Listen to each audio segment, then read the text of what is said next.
महाराज की जय। आत्र ऋषी अंशया माये की जय।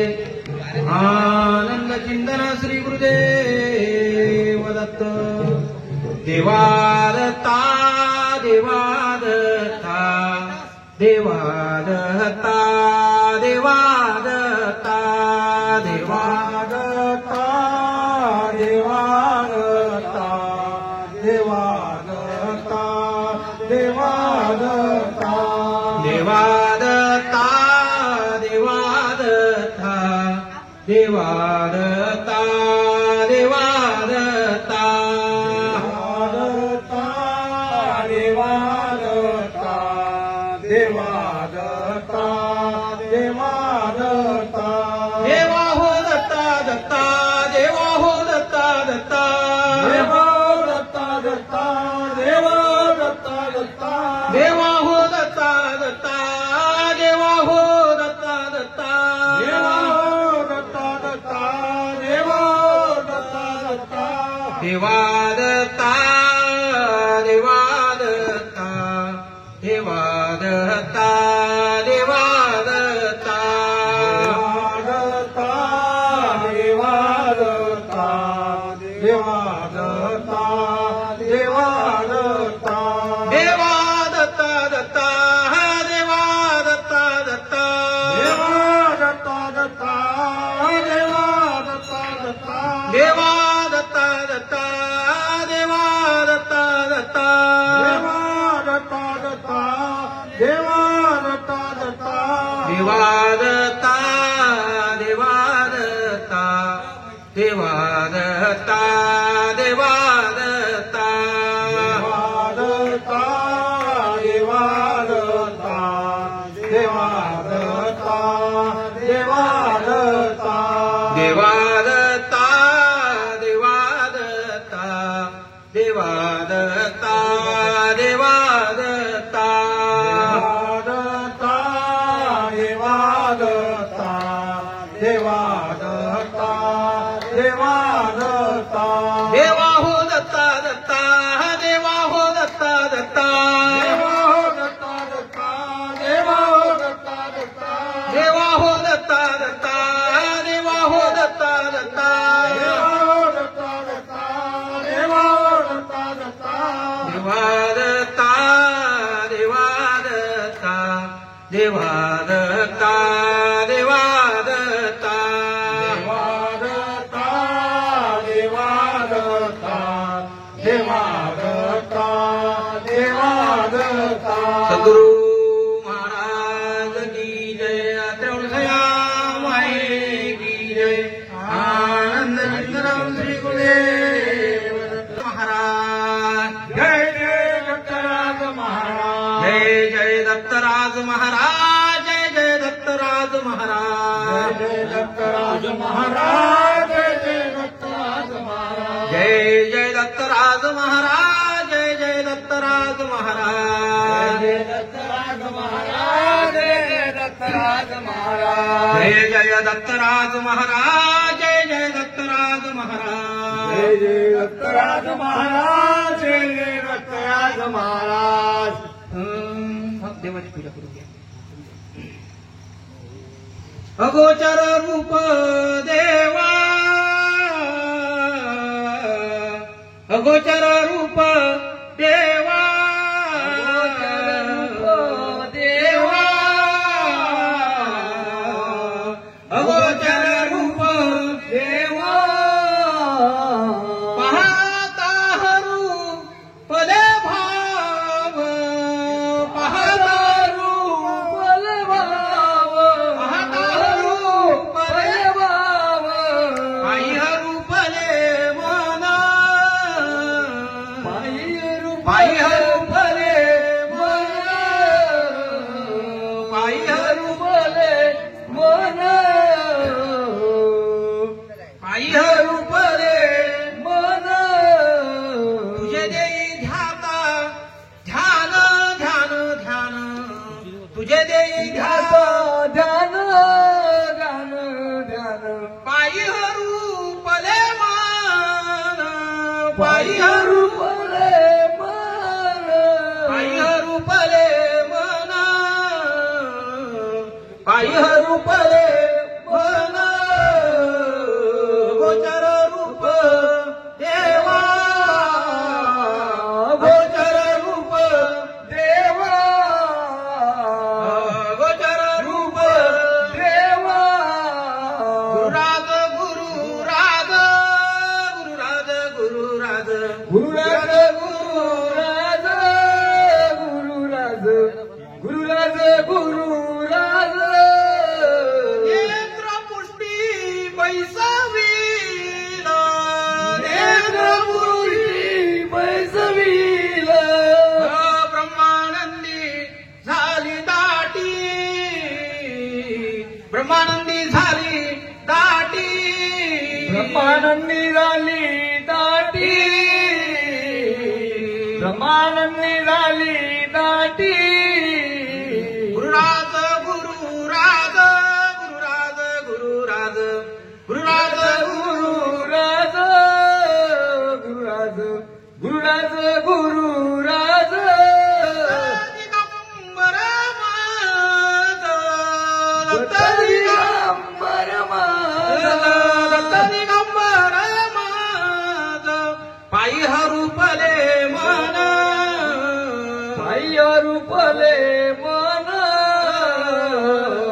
पायी रूपले मन नरदेही घ्या ता ध्यान नरदेही घ्या ता ध्यान नरदेही घ्या ता ध्यान नरदेही घ्या ता ध्यान पायी रूपले मन पायी रूपले मन गोचर रूप देवा गोचर रूप देवा न लगे आणि कसायास न लगे आणि कसायास न लगे आणि कसायास सायास सायास न लगे आणि कसायास सायास सायास प्रसाद म्हणे तुमची आस प्रसाद म्हणे तुमची आस म्हणे तुमची आस आस आस प्रसाद म्हणे तुमची आस आस आस मन पायी रुकले मन पायी रुपले मन पायी रुपले मन जय जय गुरुराज महाराज जय गुरुराज महाराज जय जय गुरुराज महाराज जय जय गुरु महाराज महाराज जय जय गुरुराज महाराज जय जय गुरुराज महाराज जय जय गुरुराज महाराज जय जय गुरु महाराज जय जय गुरुराज महाराज जय जय गुरु महाराज सह्याद्रीशी जावे जीवन मुक्त व्हावे सह्याद्रीशी जावे जीवन मुक्त व्हावे सह्याद्रीशी जावे जीवन मुक्त व्हावे सह्याद्रीशी जावे जीवन मुक्त व्हावे श्री दत्त भेटावे जीवन गा श्री दत्त भेटावे जीवन गा श्री दत्त भेटावे जीवन गा श्री दत्त भेटावे जीवन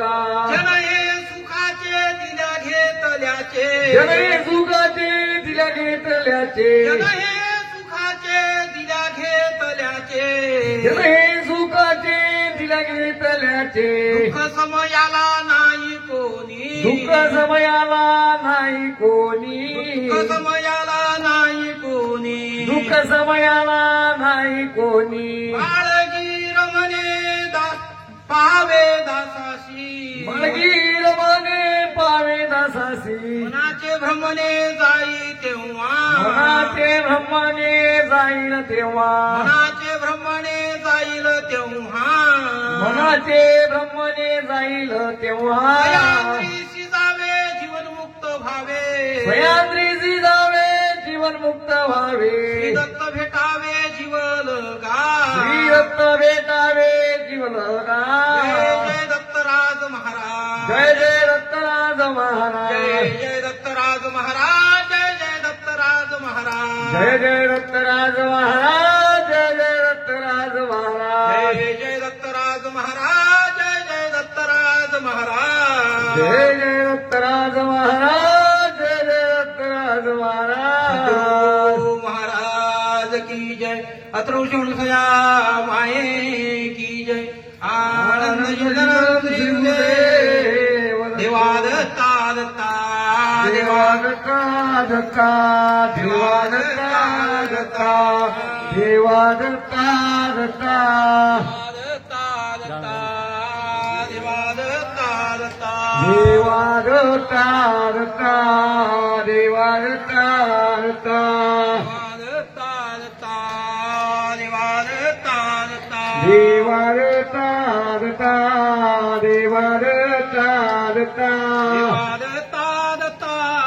देवा दत्ता दत्ता, देवा दत्ता दत्ता, देवा दत्ता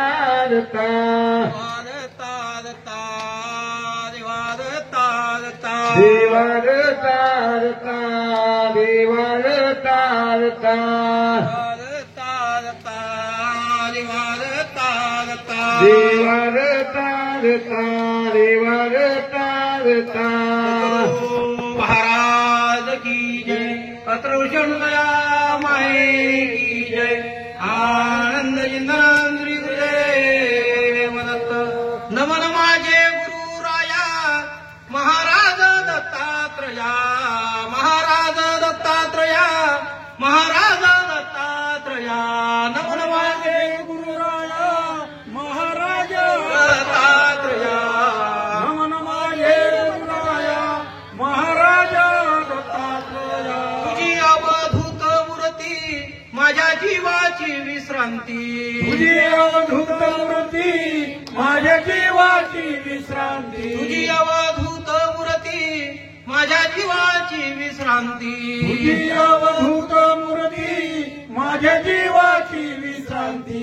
माझ्या जीवीचे साखळे कोण पुरविल कोडे, माझ्या जीवीचे साखळे कोण पुरविल कोडे, माझ्या जीवीचे साखळे कोण पुरविल कोडे, माझ्या जीवीचे साखळे कोण पुरविल कोडे, अत्री अनुसयेच्या सुता तुका म्हणे पाव आता, अत्री अनुसयेच्या सुता तुका म्हणे पावे आता, अत्री अनुसयेच्या सुता तुका म्हणे पाव आता, अत्री अनुसयेच्या सुता तुका म्हणे पावे आता, नमन माझे गुरुराया महाराज दत्तात्रया, नमन माझे गुरुराया महाराज दत्तात्रया, जय जय दत्तराज महाराज, जय जय दत्तराज महाराज, जय जय दत्तराज महाराज, जय जय दत्तराज महाराज, जय जय दत्तराज महाराज, जय जय दत्तराज जय महाराज, जय दत्तराज महाराज, जय जय दत्तराज महाराज, जय जय दत्तराज महाराज, जय जय दत्तराज महाराज, सद्गुरु महाराज की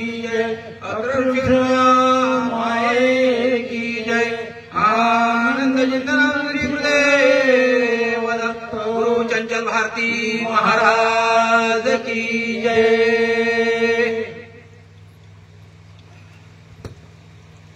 अत्री नंदन दत्तराज बर्वा तारी जीवा दुस्तरी, भक्तांचा प्रतिपाल करी सदा अनंत विघ्न हरी, होता दर्शन ताप दुःख हरिता, संबोधिता वरदेवनी करुणा मी तुझ प्रार्थित वधुता, ये तू आता धावनी, जयांचे केलिया स्मरण होय सकळ विद्येचे अधिकरण, तेची वंदू श्री गुरुचरण नमस्कारुनी आता, ब्रह्मानंदम परमसुखदम केवलम ज्ञानमूर्तिदन्वादितं गुरुतत्त्वमस्यादि लक्षणम्, एकं नित्यं वरवचनं सर्वादि साक्ष्यभूतं, भावार्थितं त्रिगुणरहितं सद्गुरुस्तं नमामि. सद्गुरु महाराज की जय, अतृषणसया माये की जय, आनंद अवधूत चिंतन श्री गुरुदेव दत्त. उपस्थित गावामधील समस्त सद्गुरू महाराजांचे निस्सीम नामधारक, गुरु महाराजांची ज्यांच्यावर अत्यंत निष्ठा आहे, सद्गुरू महाराजांवर त्या सदभक्तांचं, गुरु महाराजांची रोज नित्य नियमानं आठवण करणारे असे आमचे पाळोदी गावामधील समस्त ज्येष्ठ वरिष्ठ सद्गुरू महाराजांची ज्यांच्या नामाची ओढ लागली त्या समस्त ग्रामवासियांना या ठिकाणी सर्वांना या ठिकाणी आदराने नमस्कार करतो. आणि कार्यक्रमाचं नियोजन, या कार्यक्रमाकरता सद्गुरू महाराजांच्या कृपेशिवाय काही होणार नाही. गुरु आनंद दत्त मालकाची कृपा, त्या सद्गुरू महाराजांची नजर पडल्यानंतर मायबाप हो, त्या ठिकाणी काय सांगावं त्या सद्गुरू महाराजांची कृपा झाल्यावर.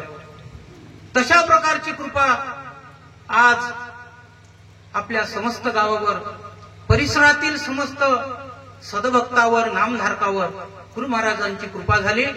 आणि त्यांच्या या कृपेमुळे आपल्या समस्त ग्रामवासियाच्या वतीनं हा अखंड दत्तनाम सप्ताह, या दत्तनाम सप्त्याचं फार असं हर्षोल्लासात आमची सगळी तरुण मंडळी या ठिकाणी दिसते. त्यांना या गोष्टीची ओढ लागणे, त्यांना या गोष्टीचं हवास वाटणे, ही सद्गुरू महाराजांच्या कृपेशिवाय होत नाही. आणि गुरु महाराजांनी अशा प्रकारची कृपा आज आमच्या पाळोदी ग्रामवासियावर केली. आणि त्यांचा प्रत्यय म्हणून हा अखंड दत्तनाम सप्ताह, या सप्ताहामध्ये दुसऱ्या दिवसाची सेवा माझ्यासारख्या पामराकडे आजच्या दिवशी आली तरी माझ्या दैवापार नाही. त्या गुरु महाराजांचं, सद्गुरू महाराजांची सेवा माझ्या जीवनामध्ये तुम्हा सर्वांच्या साक्षीनं, तुम्हा सर्वांच्या मेहनतीनं आज माझ्या जीवनामध्ये आली. तरी माझं सौभाग्य आहे की अशा सेवेसाठी आज मी तुमच्या या पाळोदी या ग्रामवासी, या दत्त मंदिर, सद्गुरू महाराजांची जागा, पवित्र अशा सद्गुरू आनंद दत्त मालकाच्या सानिध्यात ही सेवा मायबापू तुम्ही या ठिकाणी घेतली. तुमचं सद्गुरू महाराज निश्चित तुमच्यावर कृपा करतील. आणि जरुरी आहे या गोष्टीसाठी आपण जर या ठिकाणी या ठिकाणी थोडंसं पाऊल जरी एक समोर टाकलं, एक पाऊल समोर टाकलं तर सद्गुरू महाराज तुमच्यावर कितीतरी हजारो पटीनं सद्गुरू महाराजांची नजर पडेल. फार कठीण असा समय चालू आहे, फार कठीण असा काळ चालू आहे, कलियुगाचा वारा चालू आहे. आणि या कलियुगाच्या वारामध्ये अशा आमच्या तुमच्या ग्रामवासियांसारखे सगळे नवतरुण मंडळी आहे, नवतरुण मंडळीनं हा उत्साह या ठिकाणी आणला. आणि त्याला आपल्यासारखे ज्येष्ठ वरिष्ठ मंडळी, खरंच तुमचं किती वर्णन करावं, तुमचं किती या ठिकाणी गुणगान करावं. अशा सगळ्या तरुण मंडळीला सहकार्य करता, त्यांचा उत्साह वाढवता आणि तो उत्साह द्विगुणित करण्याचं कार्य आज आम्हा सर्व ग्रामवासियांचं आहे. या तरुण मंडळीचा उत्साह वाढवणे, त्यांना याविषयी काय लागणार आहे हो, काही लागत नाही. सद्गुरू महाराजांच्या कार्याला कुठल्याही प्रकारच्या गोष्टी लागत नाही. प्रपंचाला तरी सर्व लागते, काय नाही पाहिजे प्रपंचाला, सर्व गोष्टी लागतात. एक गोष्ट जर कमी असली तर आमचा प्रपंच चालत नाही. प्रपंचाला, परमार्थाला काही लागत नाही. परमार्थाला लागते फक्त तुमचं भाव, मन लागते प्रपंचासाठी. सद्गुरू महाराजाला काय पाहिजे, तो मालक काही तुमच्या ठिकाणी काही मागायला येणार नाही. त्यांच्याकडे काखेत झोडी आहे गुरु महाराजांच्या.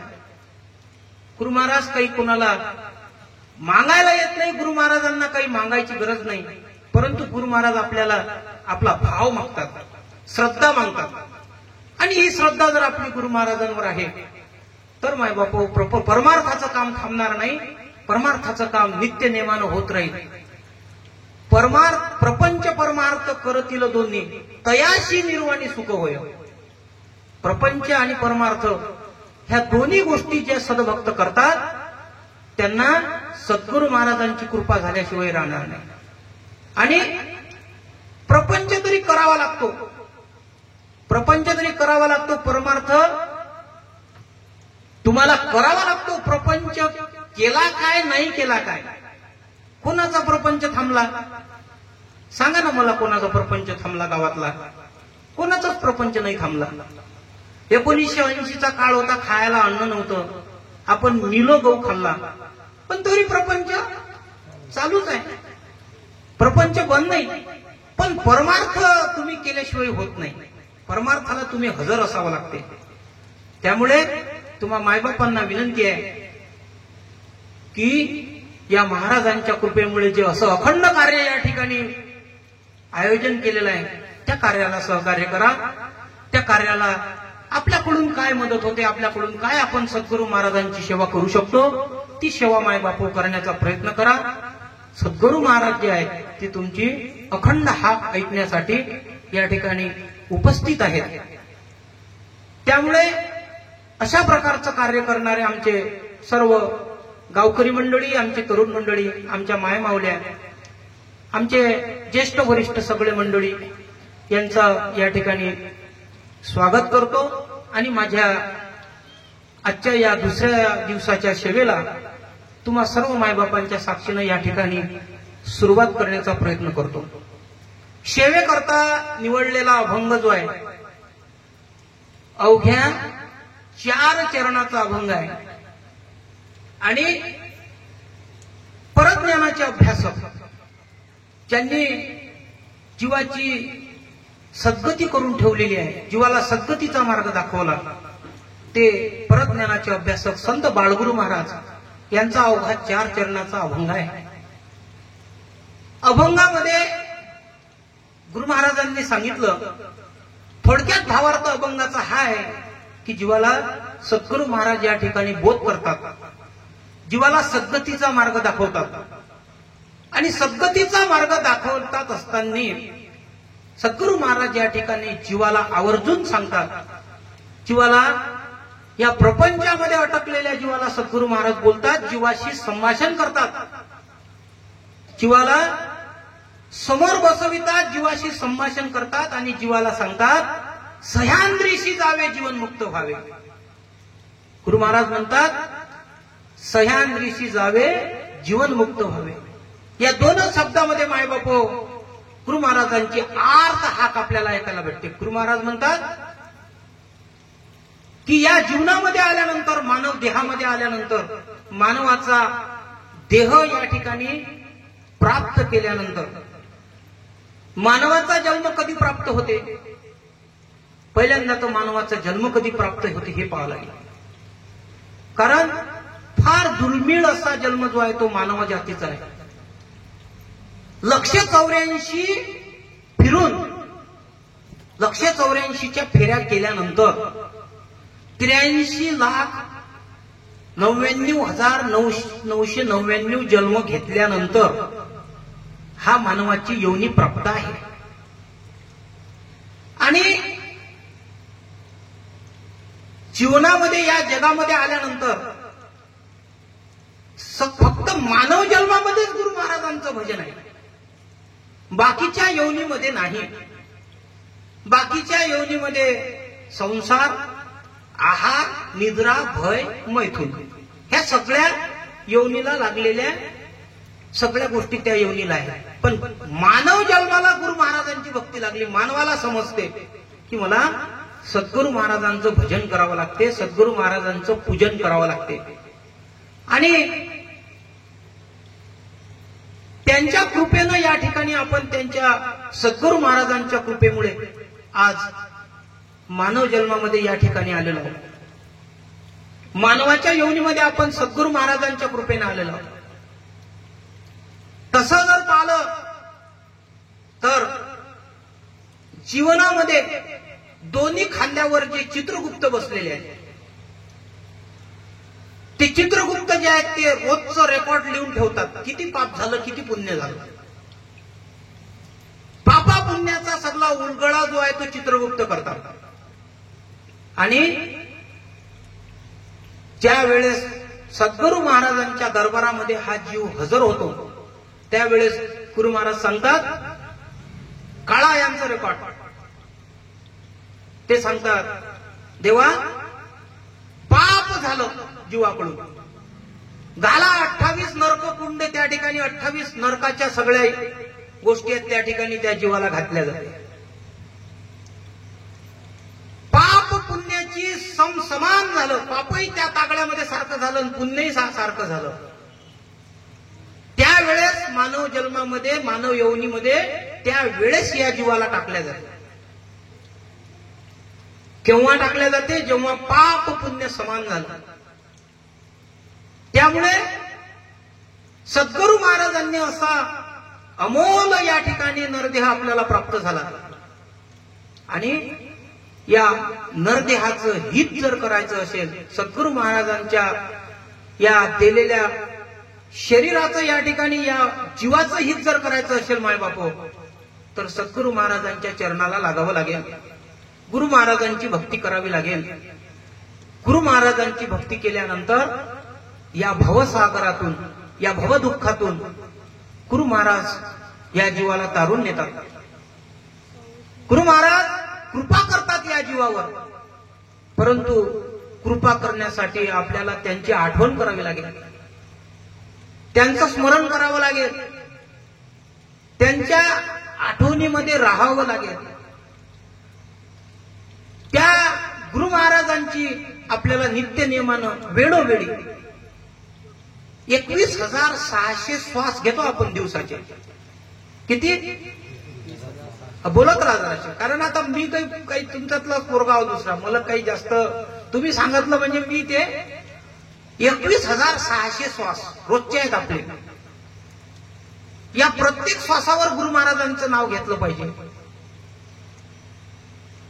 एक श्वास जरी वाया गेला तर त्या श्वासाचं जे आहे ते अनहित होते. आणि एक श्वास थांबला म्हणजे, एक श्वास थांबला मग काय होणार आहे? बस पाहुणेच बोलावं लागतात, बोलावून घ्यायला होतं. एवढी ताकद आहे त्या श्वासामध्ये. श्वासामध्ये श्वास आत घेत असताना गुरु महाराजांचं 3 अक्षरी नाम आनंद, आणि श्वास बाहेर सोडताना दत्त. अशा प्रकारचं जीवावरचं नामस्मरण आहे, जीवावरचं श्वास घेण्याची गती आहे. गुरु महाराजांनी सांगितलं, बाबा तुला अनमोल असा नरदेह या ठिकाणी दिला. 9 महिने 9 दिवस आईच्या गर्भात असताना, 9 महिने 9 दिवस सद्गुरू महाराजांना हात जोडून होता जीव. देवा एकदा बाबा या दुःखाच्या वेगळं कर, फार या ठिकाणी कष्ट आहेत, क्रूम आहेत, किटकुले आहेत, दोस्तात. देवा एकदा तरी करी या दुःखा वेगळे, तुझा विसर न व्हावा देवा. या नरक यातनेतून देवा बाहेर काढ. देव म्हणतात, बरं काही हरकत नाही, काढतो गड्या तुला एकदाच बाहेर. आणि एकदा का बाहेर आला, जसा ना जसा तो गर्भाशयातून बाहेर आला, सोहम सोहम भुलला, कोहम कोहम करू लागला. कधी देवा तुला कधी वचन दिलं होतं बाबा मी तुला, कधी तुझ्याशी असं बोललो होतो. एकदा गर्भाशयातून बाहेर आला की क्या क्या कराय लागला. सद्गुरू महाराज म्हणतात की बाबा तुला जर या दुःखाच्या वेगळं व्हायचं असेल, या दुःखाच्या पलीकडे जर तुला जायचं असेल, तर गुरु महाराजांचं भजन करावं लागेल. मालक दयाळू आहेत, कृपेचे सागर आहेत, मालक सर्वांवर कृपा करणारे आहेत. सद्गुरू महाराजांची मायबापो नित्य फेरी आहे. सद्गुरू महाराज काशीला स्नान करतात. आला तसा गेला नाही विश्वाचा बाप, निज नामाचे संदूक उघडले तिथं आम्हा काय होईल. गुरु महाराजांनी या सदभक्ता करता, या नामधारका करता गुरु महाराजांनी अखंड असं त्यांचं जे या ठिकाणी प्रेम आहे त्यांनी जे या ठिकाणी जीवावर प्रेम केलं, अनंत काळापासून गुरु महाराजांनी जीवावर प्रेम केलं. कृतायोगी आले हंस, त्रेतायोगी देवदत्त, द्वापारी अवधूत, कधी माझी शहादत्त, आचारी तो आनंद प्रभू, जो का जीवा उद्धरितो, मार्गशीर्ष पौर्णमेशी, पूर्ण कळा दाखवितो, आरती पौर्णमेची. पौर्णिमेच्या आरतीतलं कळवा आहे. कृतायुगामध्ये सनत कुमार, सनत नंदन, सनत कुमार आणि सनकादित हे ब्रह्मदेवाचे 4 पुत्र होते. या ब्रह्मदेवाच्या पुत्रांनी ब्रह्मदेवाला प्रश्न केला, या दुःखाच्या वेगळं करणारा कोण आहे ते सांगा. या दुःखातून कोण वेगळं करते? फार असं कष्टमय दुःख आहे बापा या ठिकाणचं कर्मभूमीतलं, आणि आम्हाला याची ओळख करून द्या. ब्रह्मदेव म्हणतात, सतयुगामध्ये अनुसयेच्या पोटी बद्रिका आश्रमला त्यांच्या पोटी दत्त महाराजाचा अवतार होणार आहे, आणि ते जीवाला या डोळ्यातून बाहेर काढतात. परंतु आता जर म्हणसाल तर एक पक्षी, हंस रूपाचा पक्षी आला, त्यांनी सांगितलं की जीवाला वेगळं करणारं हे ठिकाण आहे. एवढंच त्या पक्षानं सांगितलं, आणि तो पक्षी तिथून निघून गेला. तो आहे पहिला अवतार, त्याला आपण हंस अवतार म्हणतो. दुसरा अवतार जो झाला तो झाला अनुसया मातेच्या, अनुसयेच्या करी अवतरले गुरु महाराज, बैसाया आसन कर दिले हो, बैसाया आसन कर दिले. 60,000 वर्षाची तपश्चर्या केली अनुसया मातेनं. 60,000 वर्ष.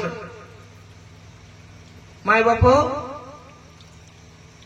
4 युगामध्ये, 4 युगाची वयोमर्यादा आणि 4 युगाचं त्या ठिकाणी मानवाची स्थिती. सतयुगामध्ये जो पहिला युग आहे, त्या युगामध्ये स्वतःच्या हातानं माणूस 128 हात होता.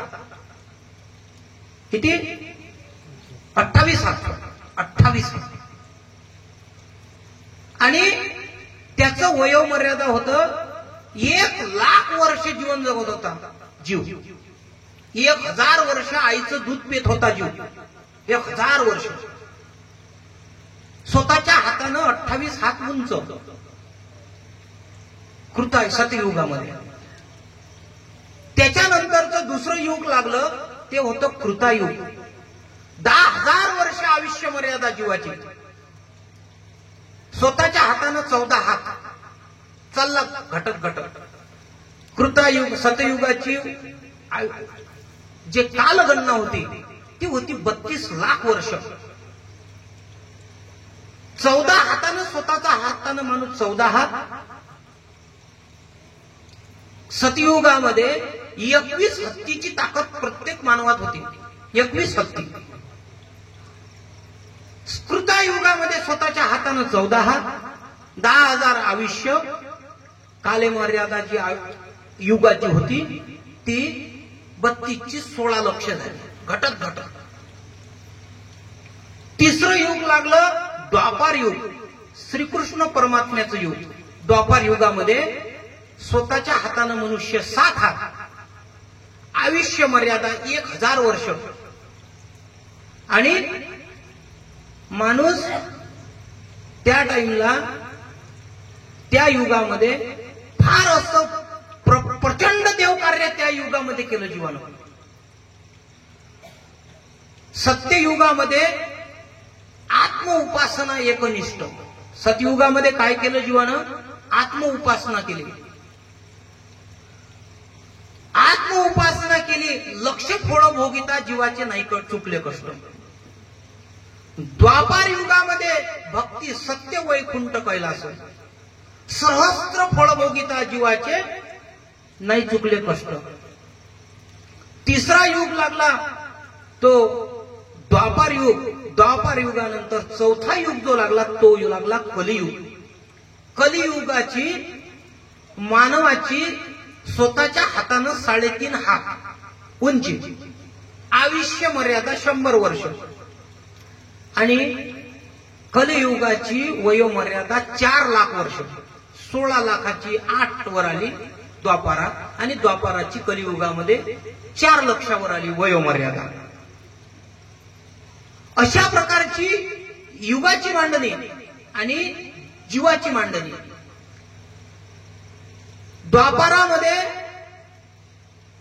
भक्ती, सत्य, वैकुंठ, कैलास, सहस्त्र फळभोगिता जीवाचे नाईक चुकले पुष्ट.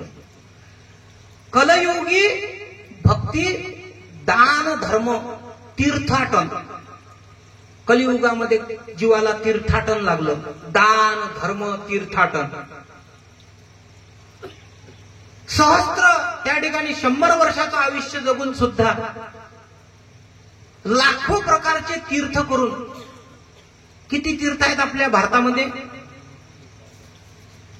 आपण जर आयुष्यभर फिरत राहिलो तर तीर्थ पूर्ण होत नाही, एवढे तीर्थ आहेत.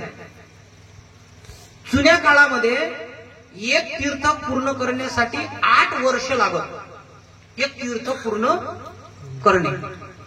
आता आपण ठीक आहे, बसनं जातो, आपल्याकडे साधन उपलब्ध आहे, पण जुन्या काळामध्ये एक तीर्थ जर करतो म्हटलं तर किती वेळ लागे? 8 वर्षाचा. आणि सगळ्या आयुष्यामध्ये 12 तीर्थ पूर्ण केले की आयुष्य संपलं. मग सगळे तीर्थ तर पूर्ण राहिलेच करायचे, आयुष्य तर संपून गेलं. मग गुरु महाराजांनी सांगितलं की कलियुगामध्ये दान, धर्म, तीर्थाटन जीवाचं कष्ट चुकले नाहीत, जीवाची अधोगती चुकली नाही.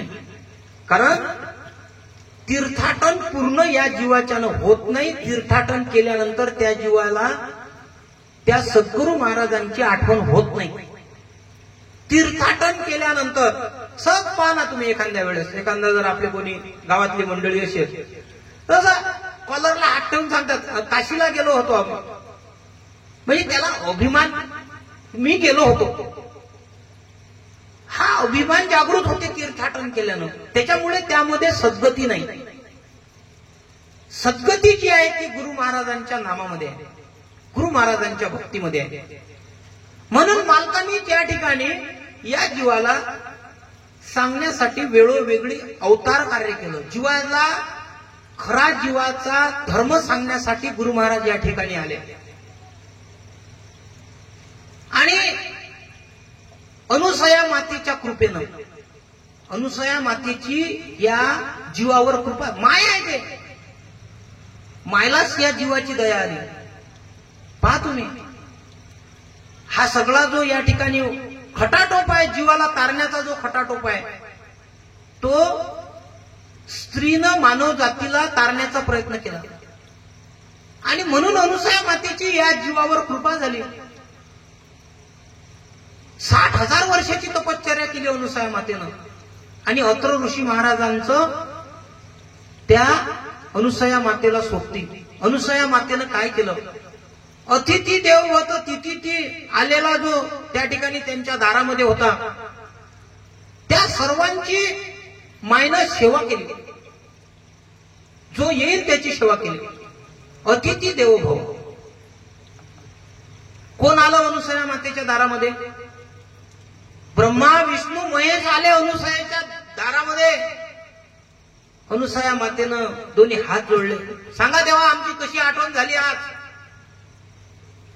आम्हाला जेवण पाहिजे. हो ना, देवतो ना म्हणे जेवण. तुम्ही मागसाल ते देतो म्हणे देवा.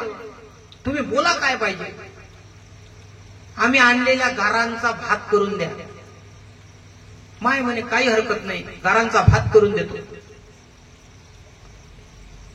आदेश केला सूर्याला. 33 कळा एका सेकंदामध्ये सूर्य तापला, पूर्ण गाराचा भात करून टाकला.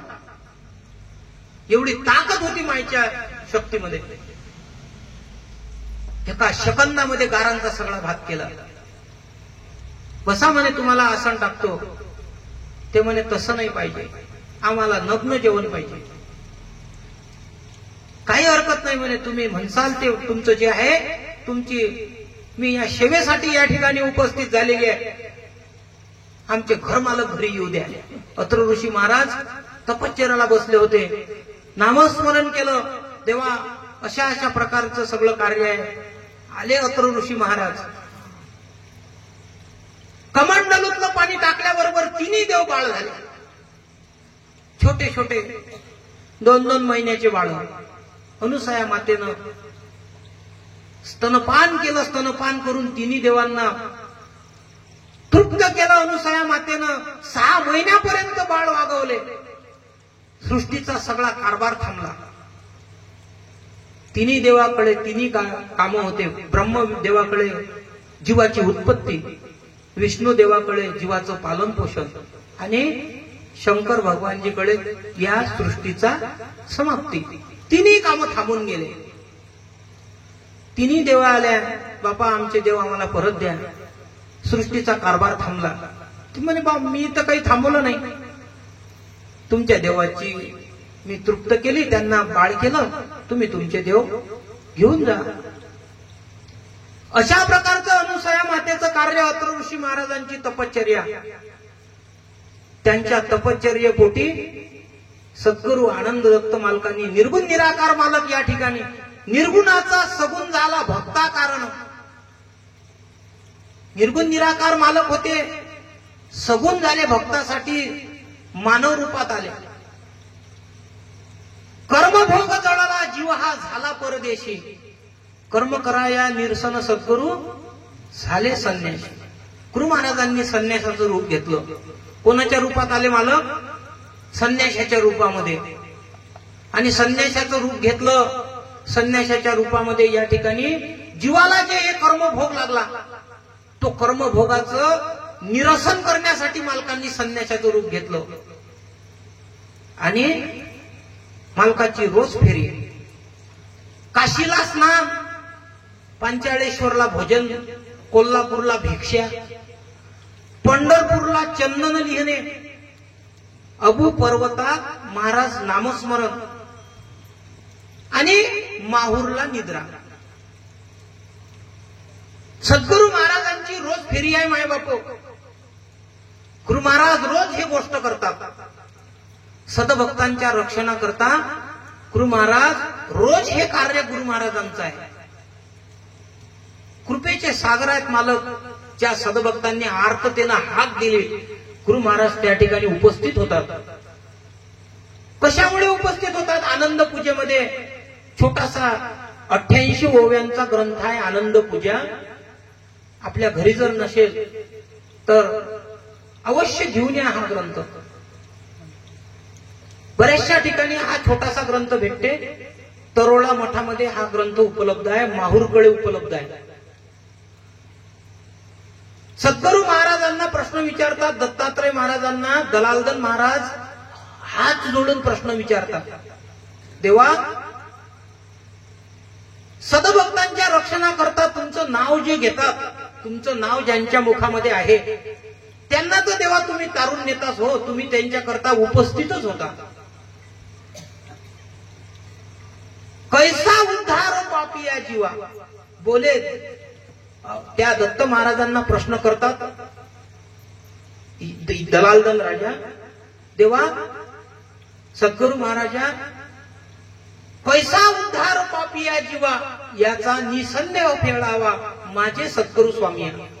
बोले देव दत्त निरंजन, श्रोते व्हावे सावधान, तुझं निरोपितो निज खुन.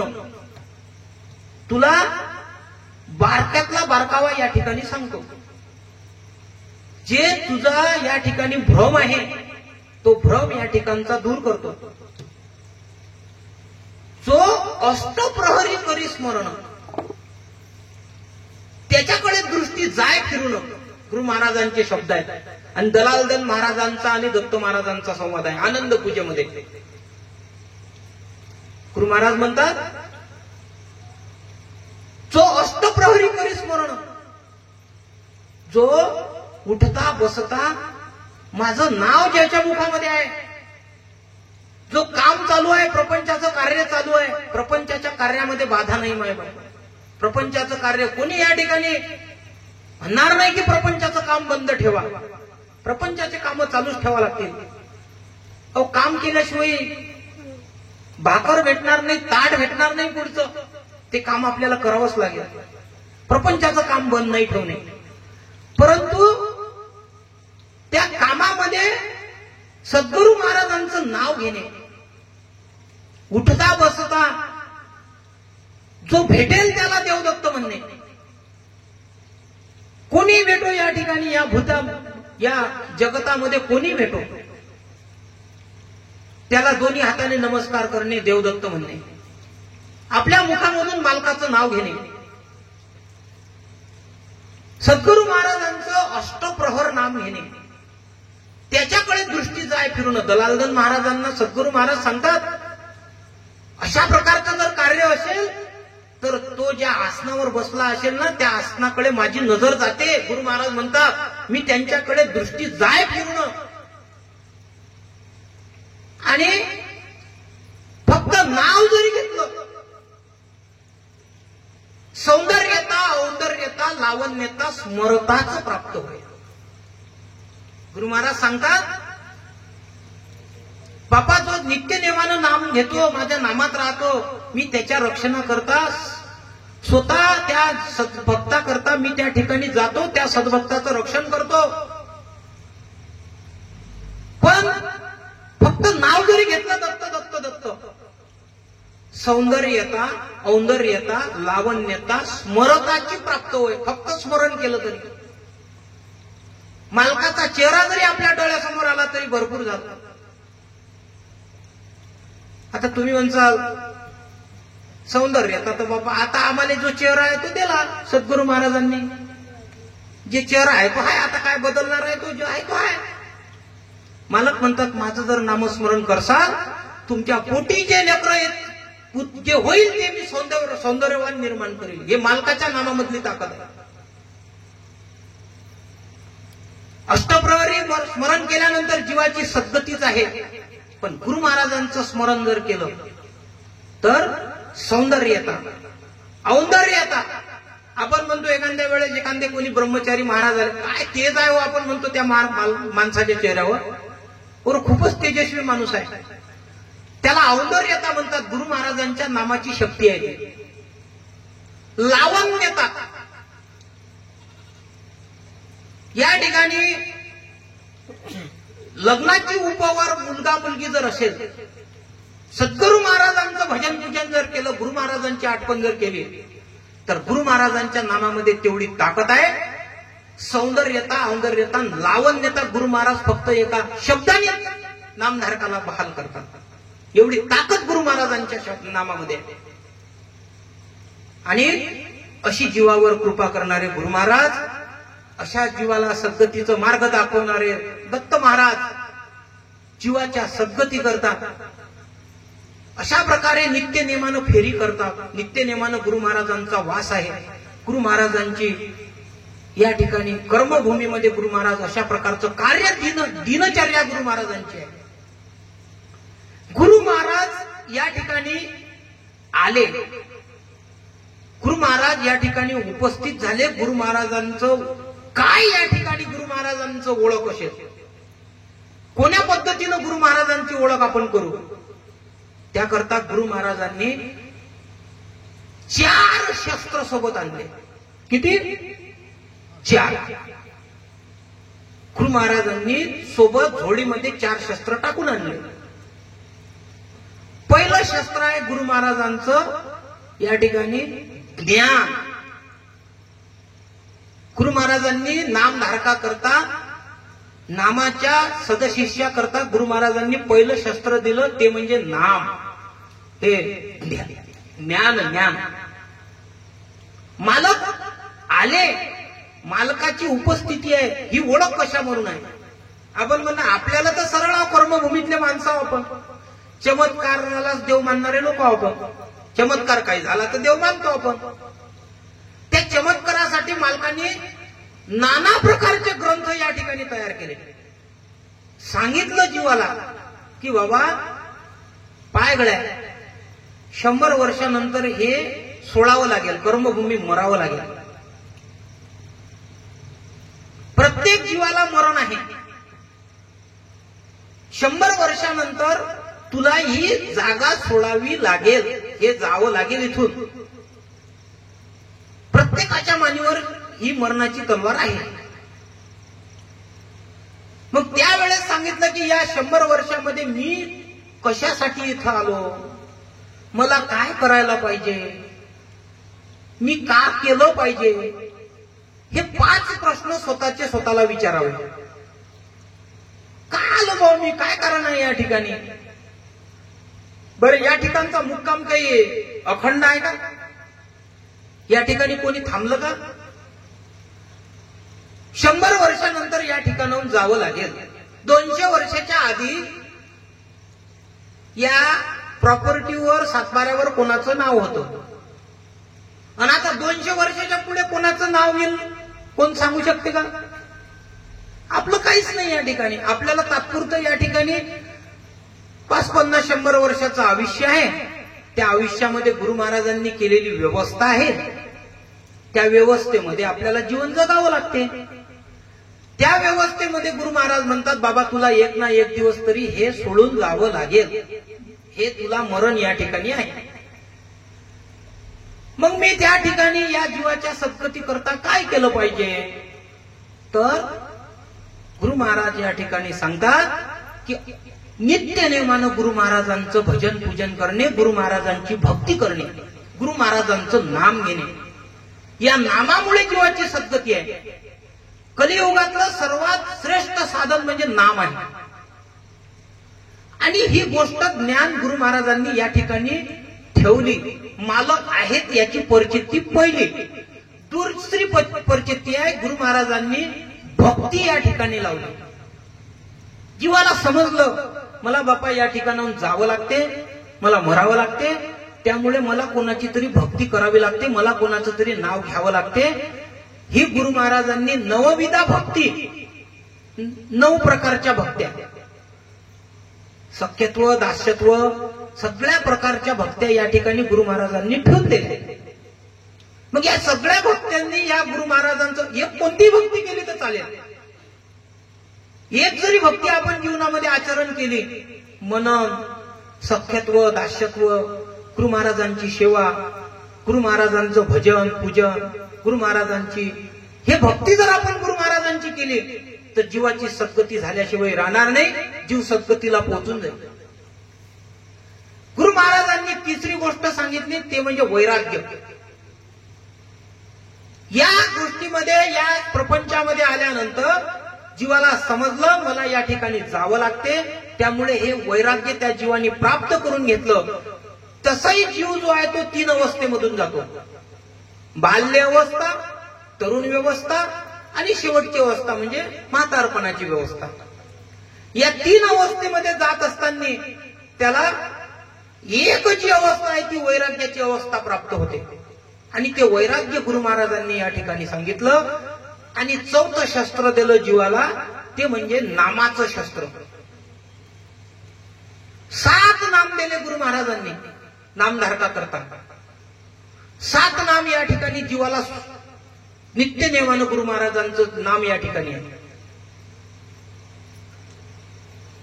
7 नाम त्या ठिकाणी. पहिलं नाम 18 अक्षरी, दुसरा 24 अक्षरी, अशा प्रकारचे सगळे नाम, 7 नाम त्या ठिकाणी गुरु महाराजांनी दिले.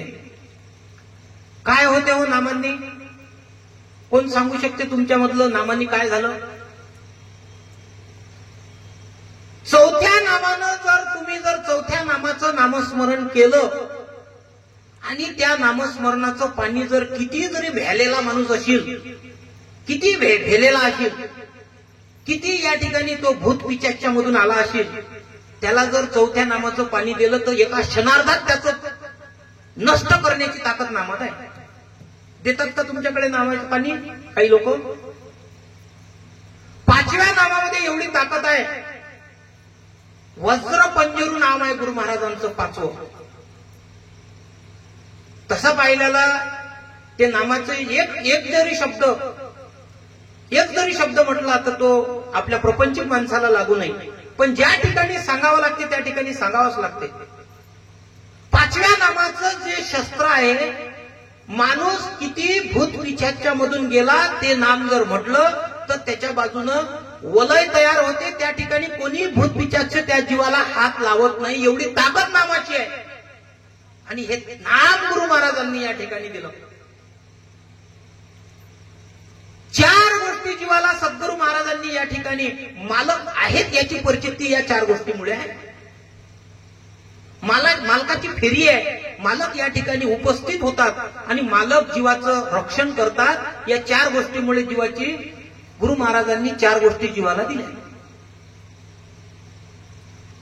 या 4 गोष्टीमुळे जीवाची सद्गती झाल्याशिवाय राहणार नाही. गुरु महाराजांचं या 4 गोष्टी जरी या जीवाने घेतल्या तर जीवाला भवसागरातून भवदुःखातून गुरु महाराज त्या ठिकाणी या 4 गोष्टीनं त्या जीवाला तारून नेतात. भवसागर तरून नेतात गुरु महाराज. आणि गुरु महाराजांनी या 4 गोष्टी या जीवाला दिल्यामुळे जीवाला या ठिकाणी सचेतना आली. जीवाला समजलं की मला गुरु महाराजांचं नाम घ्यावं लागते. मग अशा प्रकारचं जर आपल्या जीवनामध्ये गुरु महाराजांनी एवढी शक्ती आपल्याला देऊन ठेवली. गुरु महाराज म्हणतात, आनंद पूजेमध्ये म्हणतात, ऐसा आनंद नामाचा पुरुष भेटता. ज्यांच्या हृदयामध्ये आनंद नाम आहे, आनंद नामाचं जे सद्भक्त स्मरण करतात, ऐसा नामाचा पुरुष देखता शरण जावे त्वरिता. त्याशी घरी आणावे, त्याचे दास्यत्व करावे पूर्ण, अन्न घालावे सर्वमुखी, तेने भेटे दैवगती. आनंद पूजेतला बोध आहे.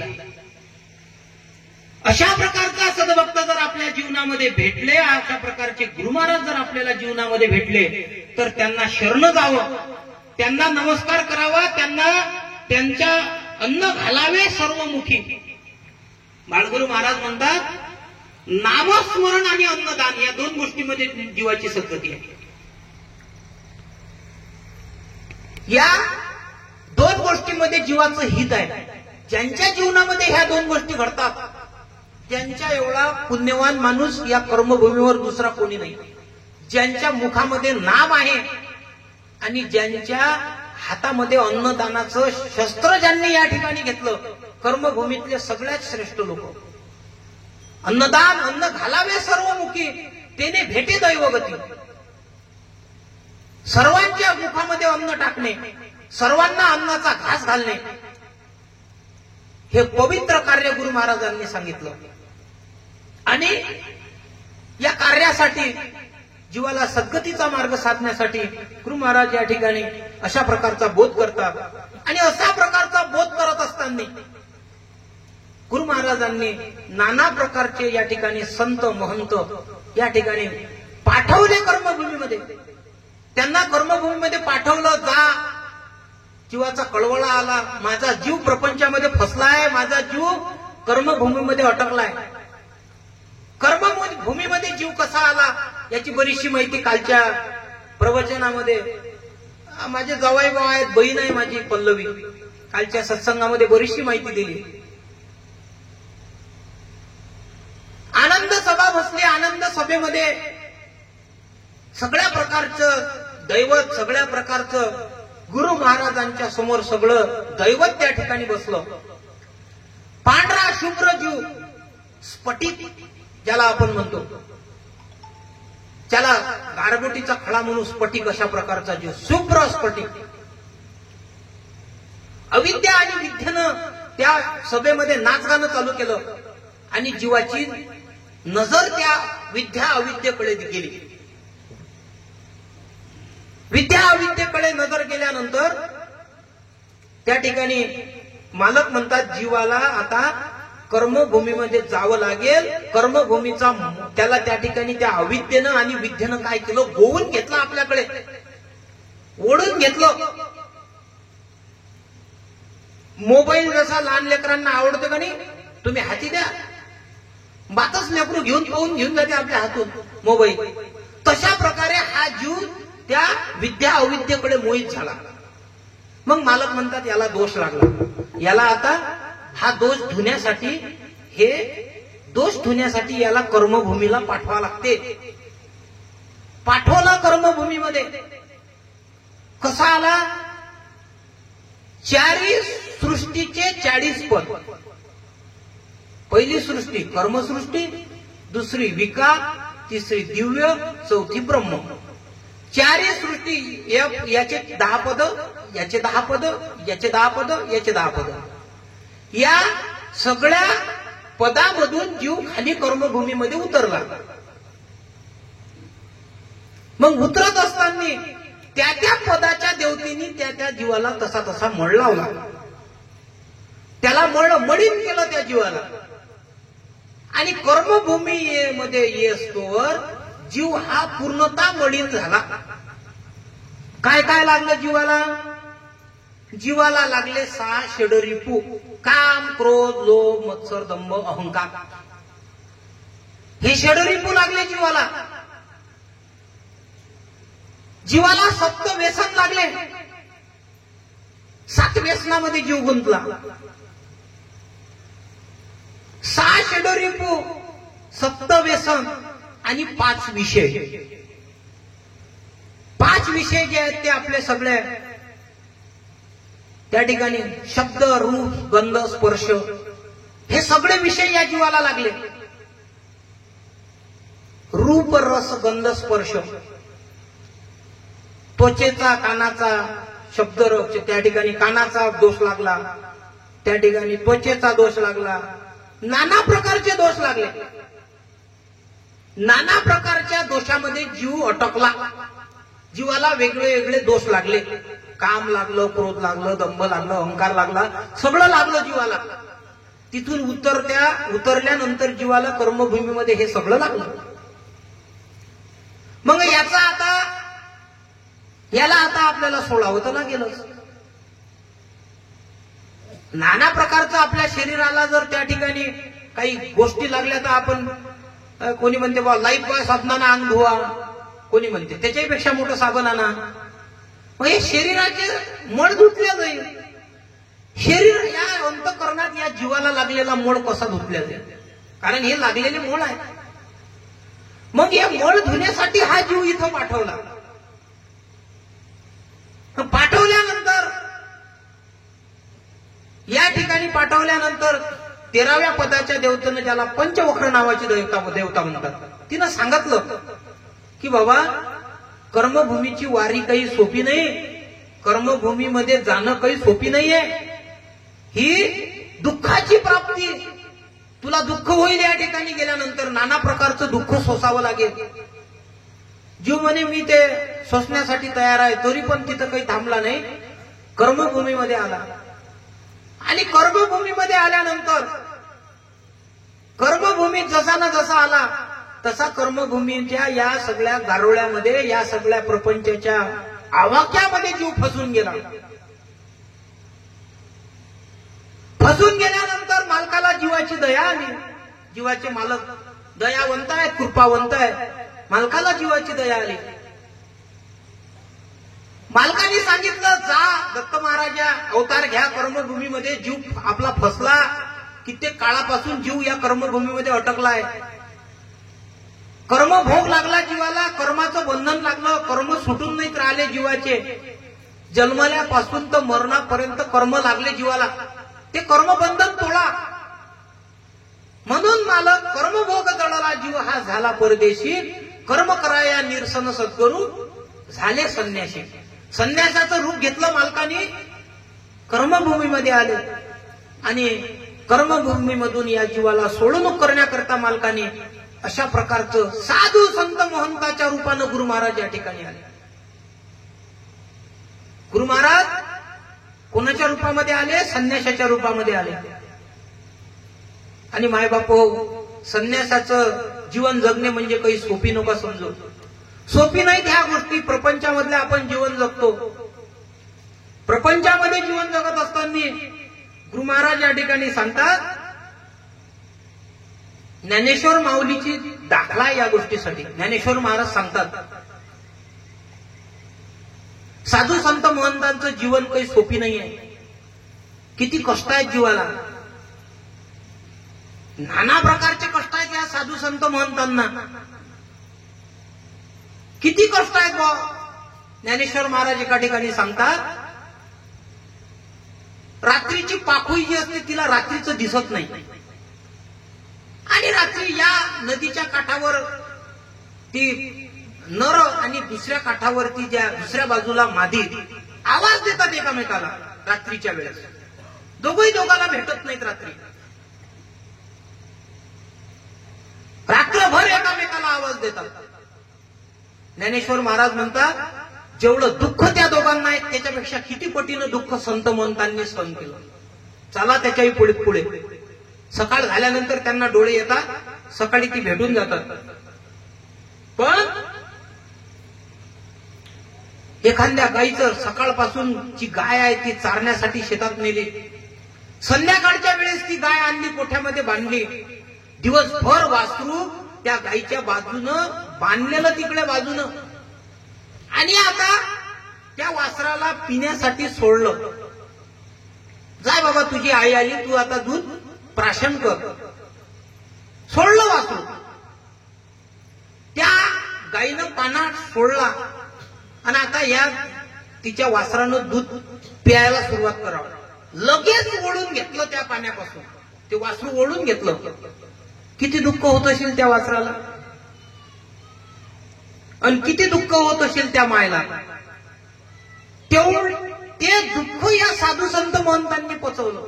ज्ञानेश्वर महाराज म्हणतात, हे संत जे आहेत या संतांनी हे सगळं दुःख पचवलं. चला त्याच्याही पलीकडे थोडस त्याला प्यायला दूध भेटलं असेल, पण 8-10 दिवसाचा उपाशी, 10-15 दिवस झाले काही अन्नाचा कण पोटात भेटला नाही.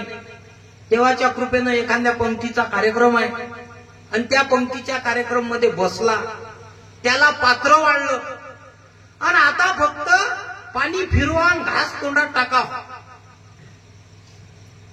त्याला जर त्या पात्रावरून उठून दिलं तर किती दुःख होईल. तेवढं दुःख साधू संतांनी आपल्याकरता सहन केलं. या जीवाच्या सद्गती करता, जीवाच्या भल्या करता हे दुःख साधू संत महंतांनी पचवलं. ज्ञानेश्वर माऊलीचे हे सगळे दाखले आहेत. त्याही पलीकडे सद्गुरू महाराज या ठिकाणी सांगतात की एखादी मासोळी आहे, आणि त्या मासोळीला त्या पाण्यामधून फक्त बाहेर काढा. किती तळमळ होती त्या मासोळीची, 1 सेकंदासाठी बाहेर काढा. पाण्यातील मासोळी 2 सेकंदासाठी बाहेर काढून पहा. एवढा तळतळाट होते त्या मासोळीचा. तेवढा तळतळाट या साधू संत महंतांनी हे साई शेडरपू मारण्यासाठी एवढा तळतळाट साधू संतांनी सहन केला. एवढे कष्ट सहन केले, मरणाचे कष्ट आहे ते. साधू संत याच्यापेक्षा वरची उपमा आहे. माय बापो, आपल्याच्यानं साधू संत महंतांची उपमा दिल्या जात नाही. त्यांच्या या उपमेला आपण त्यांना कोणतीच उपमा या ठिकाणी लागू होत नाही कर्मभूमीतली. एवढे कष्ट, एवढं गोष्टी या जीवाच्या सद्गती करता साधू संत महंतांनी सहन केल्या. त्यामुळे जीवनामध्ये मायबापो कधी साधू संतांची चेष्टा, साधू संतांची निंदा, साधू संतांच्या बाबतीत आपल्यासारख्या सदभक्तांनी, आपल्यासारख्या सामान्य लोक आपण त्यांची मायबापो कधी कोणत्याच प्रकारची निंदा आपल्याकडून होता कामा नये. असं नाही, सगळ्या साधू संत महंतांची, कोणत्याही साधू संत महंतांनी हे कष्ट सहन केले. आणि त्यामध्ये जीवनामध्ये या साधू संत महंतांचा नाही आपल्याकडून त्यांना काही देता आलं, परंतु आपण आपल्या शब्दामधून या साधू संत महंतांचा अपमान करू नये. साधू संत महंतांची जर आपल्याकडून निंदा घडली, साधू संत महंतांचा आपल्या मुखामधून जर एक वाईट शब्द जरी गेला, तरी मायबापो त्या ठिकाणी साधू संतांचा शाप आपल्याला लागतो. कुत्र म्हणून जन्माला यावं लागते पुढच्या जन्मामध्ये. एवढा घोर शाप या साधू संतांना आपण जर अपमान केला, तर या साधू संतांची एवढे शाप आपल्याला लागतात. त्यामुळे साधू संतांची या जीवनामध्ये कशाही प्रकारची अवहेलना न करता, नाही आपल्याकडून झालं तर आपण दोन्ही हात जोडून बाजूला व्हायचं पण साधू संत महंताला कधी जीवनामध्ये दोष देऊ नका, कारण साधू संत महंतांनी या जीवाच्या सद्गती करता, जीवाच्या हिता करता अनंत असे कष्ट सहन केले आणि त्याकरता साधू संत महंतांचे उपकार या जीवावर भरपूर आहेत. त्यामुळे जीवाच्या सद्गतीचं कार्य, जीवाच्या हिताचं कार्य या ठिकाणी साधू संत महंतांनी केलं. त्या साधू संतांच्या तोडीतले, त्या साधू संतांच्या ओळीतलं, त्या माळीतले साधू म्हणजे संत बाळगीर महाराज. आणि आजच्या सेवेकरता निवडलेला अभंग जो आहे तो संत बाळगुरु महाराजांचा अभंग आहे. संत बाळगुरु या ठिकाणी म्हणतात, सह्याद्रीशी जावे जीवन मुक्त व्हावे, श्री दत्त भेटावे जीवलगा. बाळगुरु महाराजांचे बाळगुरु महाराजांचं त्या ठिकाणी वर्णन सांगत असताना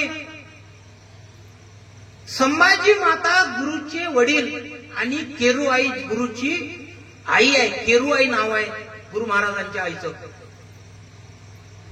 12 महिन्याचं पोटामध्ये बाळ झालं तरी जन्म काही घेत नव्हतं. 9 महिने 9 दिवस पार झाले आणि 12 महिन्याचं बाळ पोटामध्ये होतं. संभाजी पाटील म्हणत, बाबा काहीतरी अघटित घटना आपल्या जीवनामध्ये घडणार आहे. आणि गुरु महाराजांचे वडील जे होते त्या ठिकाणी ते रुद्रगीर किवळेकर महाराजांचे शिष्य होते. रुद्रगीर महाराजांच्या दोन्ही या दाम्पत्यांनी गाठलं आणि रुद्रगीर महाराजांचं दर्शन घेतलं. रुद्रगीर महाराज म्हणत, हे जर या ठिकाणी अशा प्रकारचं 12वा महिना जर चालू आहे तर हे काही साधं सुधं बालक नाहीये, हा देवाचा काहीतरी अवतार आहे. हा अवतार तुमच्या पोटाला आला. बरं देवा, आता याच्यामधून आम्हाला पुढची मार्गदर्शन करा. ते म्हणत, 12व्या महिन्यामध्ये आहे तुमचं बाळ जे आहे ते जन्म घेईल, तुम्ही चिंता करू नका. आणि 12व्या महिन्यामध्ये गुरु महाराजांचा, बाळगिरी महाराजांचा अवतार त्या ठिकाणी आईच्या उदरातून आल्यानंतर बाळगुरु महाराज 12व्या वर्षी जन्माला आले.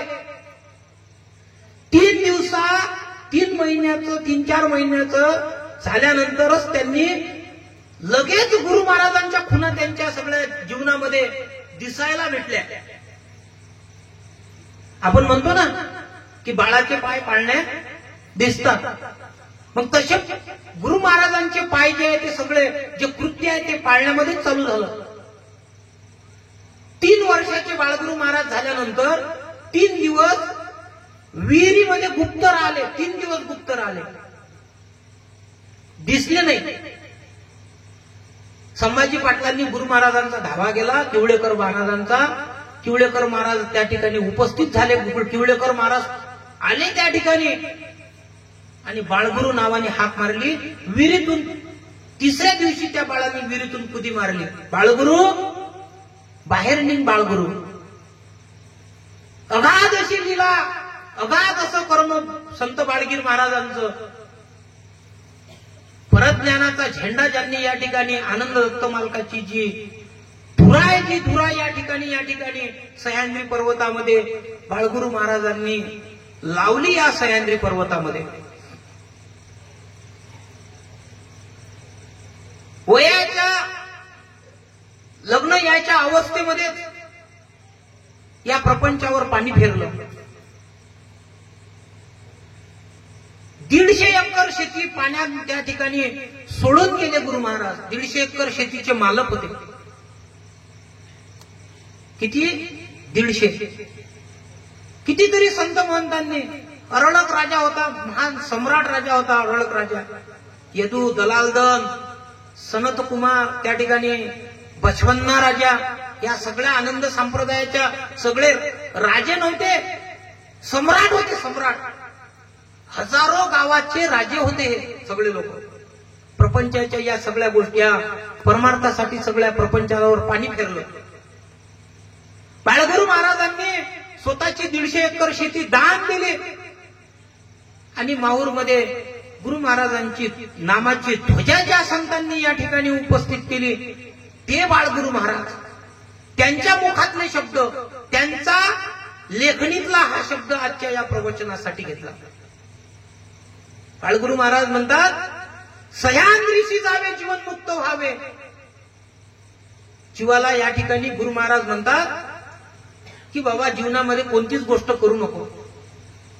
जीवनामध्ये कोणती गोष्ट कोणता त्या ठिकाणी तीर्थाटन करू नको, व्रत वैकल्प्य करू नको, काहीच करू नको. सह्याद्रीशी जावे जीवनमुक्त व्हावे.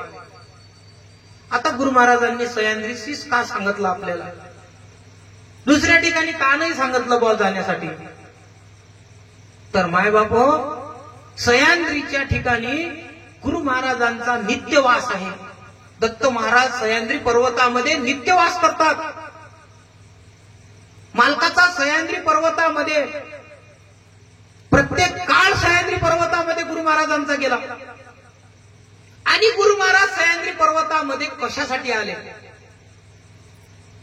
तर देवल्य ऋषी नावाचे महान तपस्वी, माहूरगडामध्ये देवल्य ऋषी महान असे तपस्वी ऋषी होते. देवल्य ऋषीच्या डोळ्यामध्ये एवढी ताकद होती, देवल्य ऋषीनं जर फक्त नजर जरी टाकली तर पुढचा माणूस भस्म होऊन जात होता. एवढी नामाची ताकद होती देवल्य ऋषीकडे. निर्गुण निराकार आनंद दत्त मालकाची सेवा करणारे गुरु महाराज रोज आंघोळीला जायचे आणि एक मुठीत बशीली एवढी रेती घेऊन यायचे आणि त्या रेतीला तयार करून करून त्याचा लिंग तयार केला. स्वर्गापर्यंत लिंग नेला. आता तुम्ही म्हणसाल बा एक मुठभर रेतीनं लिंग कसा तयार झाला? माहूर मध्ये जी देवदेवसरी आहे, देवदेवसरीच्या साक्षी आहे देवदेवसरी. देवदेवसरीच्या मागच्या साईडनं 3 फुटापर्यंत वाळूचा लिंग आताही सध्या ह्यात आहे, पायाला भेटते तुम्हाला. मी पहिल्यांदाच सांगितलं की सतयुगामध्ये माणूस स्वतःच्या हातानं 28 हात होता आणि त्याच्यानंतरचं युग लागलं दत्त महाराजांचं युग, ते त्रेता युग लागलं. माणूस स्वतःच्या हातानं 14 हात होता. आपण जी महापूजा मांडतो सध्याच्या स्थितीमध्ये, ही महापूजा जी आहे ही महापूजा सतयुगातली पूजा आहे. त्यावेळेस माणसाचा हातच एवढा मोठा होता की त्या हातानं त्या शिखरावर हात ठेवत होता, एवढा मोठा हात होता त्यावेळेस. आता आपल्याला त्या पूजेच्या ओटावर पिळं टाकावे लागतात, मग आपल्याला ते पहिले आनंद मांडावा लागते. पण त्या युगामध्ये त्या माणसाचा हातच एवढा मोठा होता की तो त्या ठिकाणाहून ते आनंद मांडत होता. एवढा माणसाचा उंच हात होता, एवढा उंच माणूस होता. आणि त्या युगातला माणसाच्या हातामध्ये कमीत कमी 1 ट्रॅक्टरवर रेती बसत असेल बुवा, अंदाज आपला एक ट्रॅक्टर रेती. मग 1 ट्रॅक्टर रेती अशा प्रकारच्या किती रेती टाकून तो लिंग वर गेला.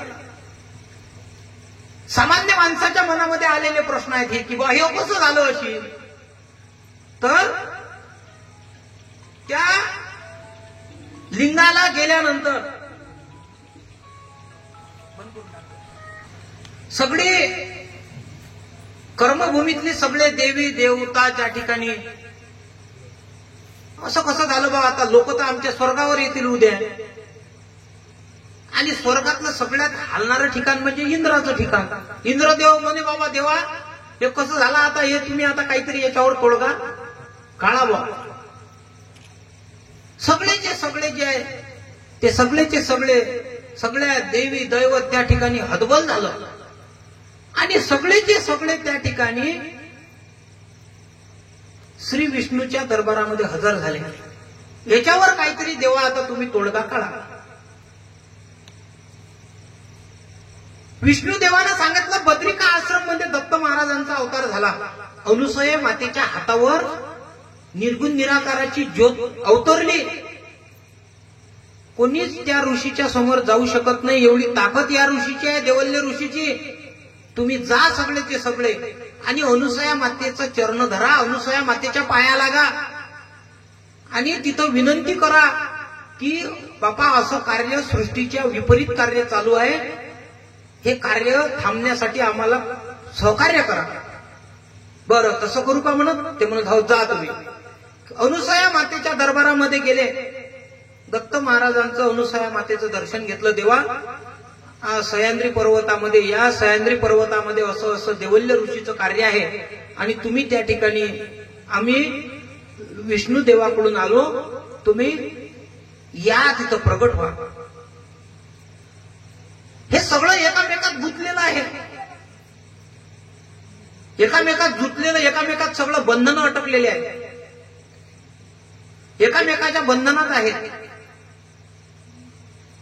अनुसया मातेचे नारद मुनी कोण आहेत? कोण सांगते?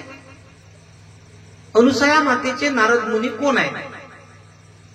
काय यायचं नातं काय आहे नारद मुनीचं आणि अनुसया मातेचं? आहे कोणाला सांगू शकते? अनुसया मातेचं आणि नारद मुनीचं देर भावजरी आहे. देर भावजरी आहेत दोन्ही बी. ब्रह्मदेवाचे पुत्र आहेत अत्र ऋषी. अत्र ऋषी असे 9 ऋषी अत्र ऋषीचे पुत्र आहेत. त्यातला मानस पुत्र नारद मुनी आहे. अत्र ऋषीचे 9 पुत्र, त्याच्यात नारद मुनी आहेत, अत्र ऋषी आहेत, सगळे ऋषी आहेत त्यातले. मग ते जर ब्रह्मदेवाचे पुत्र आहेत तर अनुसयेचे देर. आपल्या इकडे खालीच चालू राहते, कसं झालं नाही काय झालं. त्यानं सांगितलं की बद्रिका आश्रम मध्ये जा. बद्रिका आश्रमाचा दत्त महाराजांचा अवतार आला. दत्त महाराजांचं दर्शन घेतलं. दत्त महाराज त्या ठिकाणी त्यांच्या त्या सदभक्तांच्या हाकेपोटी माहूर गडामध्ये आले आणि देवल्य ऋषीच्या आसनावर, देवल्य ऋषी आंघोळीला गेले. दत्त महाराज त्यांच्या आसनावर बसले. आसनावर बसल्यानंतर थोडा आवाज कमी करा, थोडा जाऊन बसले. अत्र ऋषी महाराजांनी त्या ठिकाणी देवल्य ऋषीच्या आसनावर, देवल्य ऋषी आले आंघोळ करून. पाहतात तर त्यांच्या आसनावर एक बालक बसलेला आहे. पाहिला अत्र ऋषी त्या ठिकाणी देवल्य ऋषीनं सद्गुरु दत्त महाराजांकडे. काहीच झालं नाही त्या दृष्टीनं. त्यांची दृष्टी त्या दत्त महाराजांनी त्या बालकावर चालली नाही. दर्शन घेतलं. देवा, आजपर्यंत जीवनामध्ये असं कधी घडलं नाही. तुम्ही काहीतरी देवाचे अवतार आहात. तुम्ही काहीतरी प्रचिती देण्यासाठी आले आहात. मी तुम्हाला शरण येतो.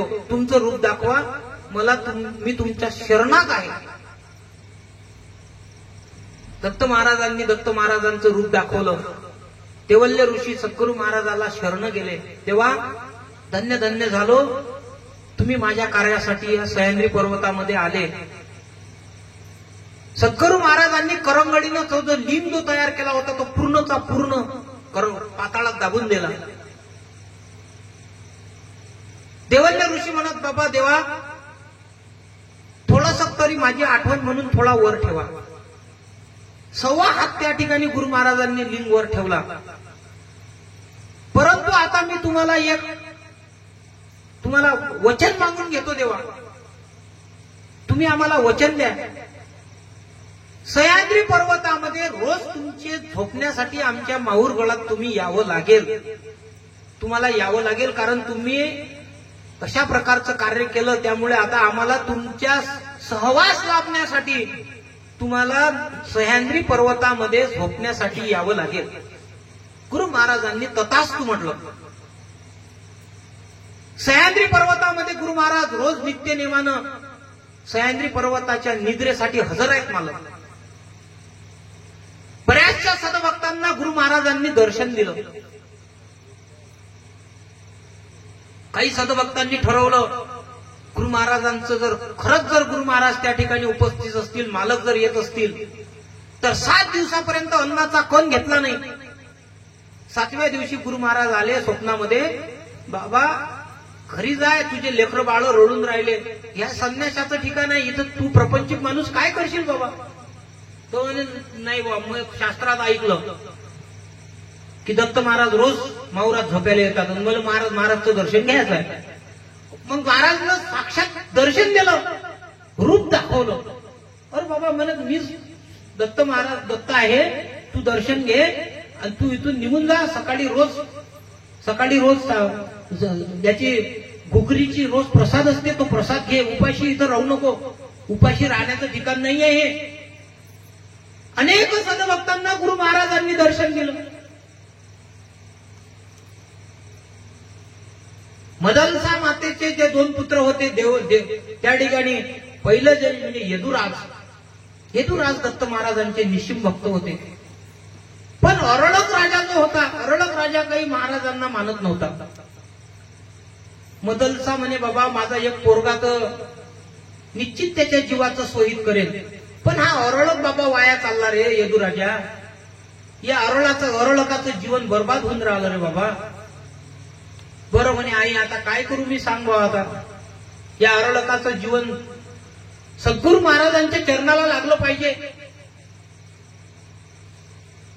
दलालदत्त महाराजा माहूर बगळामध्ये गेले, मालकाचं दर्शन घेतलं. देवा तुम्ही धन्य केलं मला, माझं जीवन, माझा भाऊ जो आहे तो माझा भाऊ, त्याचं जीवन सद्गतीला लागलं पाहिजे.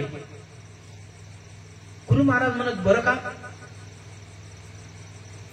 अरळकाच्या मामाने त्याच्यावर स्वारी केली. ते दुसऱ्या देशाचे राज्य होते. अरळकाचं राज्य पूर्ण नायनाट केला अरळकाचा. अरळकाला आईनं सांगून ठेवलं होतं, मदलसा आईनं, की बाबा अशी परिस्थिती जर आली तर आपल्या पेटीमध्ये, आपल्या संदुकामध्ये एक चिठ्ठी लिहून ठेवलेली आहे. ती चिठ्ठी वाचतो.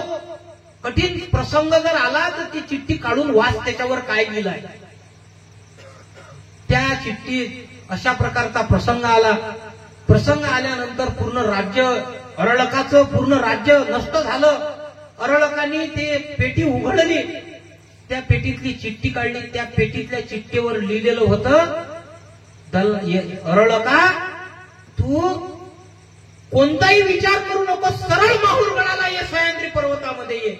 अरळका दत्त महाराजांचं देवाचं तुला दर्शन होईल बाबा. तू सगळं कार्य त्या ठिकाणचं सोडून दे, सरळ सरळ सह्याद्री पर्वताला ये. अभंगाचं पहिलं चरण आहे. बाळगुरु महाराज म्हणतात, सह्याद्रीशी जावे जीवन मुक्त व्हावे, श्री दत्त भेटावे जीवलगा. जीवनामध्ये जर दत्त महाराज भेटायचे असतील, जीवनामध्ये जर दत्त महाराजांची भेट घ्यायची असेल आणि जीवाचं हित जर आपल्याला करून घ्यायचं असेल तर बाळ गुरु महाराज म्हणतात की जीवा सर्व कार्य सोडून दे बाबा, सह्याद्रीशी जावे जीवन मुक्त व्हावे. त्या सद्गुरु महाराजांनी देवल्य ऋषीला भेट दिली. त्या सद्गुरु महाराजांनी अरळक महाराजाला दर्शन दिलं. त्या सद्गुरु महाराजांनी दलालदत्त महाराजांना दर्शन दिलं. त्या ठिकाणी जमदाग्नी ऋषीचे जे 4 पुत्र आहेत, जमदाग्नी ऋषीचे 4 पुत्र, परशुरामाचं अशा प्रकारचं जमदाग्नीनं सांगितलं, परशुरामा आईचं मस्तक उडवावं लागते. 4 भाऊ म्हणत आम्ही ते कार्य करत नाही. परशुरामानं रेणुकेचं मस्तक धडापासून वेगळं केलं. तू म्हणशील ते तुला देईल म्हणे. हो काही हरकत नाही, वडिलाची आज्ञा होती. परशुरामानं वडिलाची आज्ञा मान्य केली आणि असं कार्य केल्यानंतर वडिलाचं दर्शन घेतलं. तुम्ही म्हणा ना म्हणे की तू जे मागशील ते तुला देईल. आता माझी आई आणि माझे 4 भाऊ जिवंत करून द्या. जमदाग्नीला म्हणू लागले. जमदाग्नी म्हणायचे, जमदाग्नीनं सगळे 4 भाऊ जिवंत, 3 भाऊ जिवंत करून दिले, पण आई काही जिवंत होत नव्हती. जमदाग्नीनं परशुरामाला सांगितलं, परशुरामा आईचं मस्तक सोबत घे, सह्याद्री पर्वताला जाय. सह्याद्री पर्वताला तुला दत्त महाराजांची भेट होईल.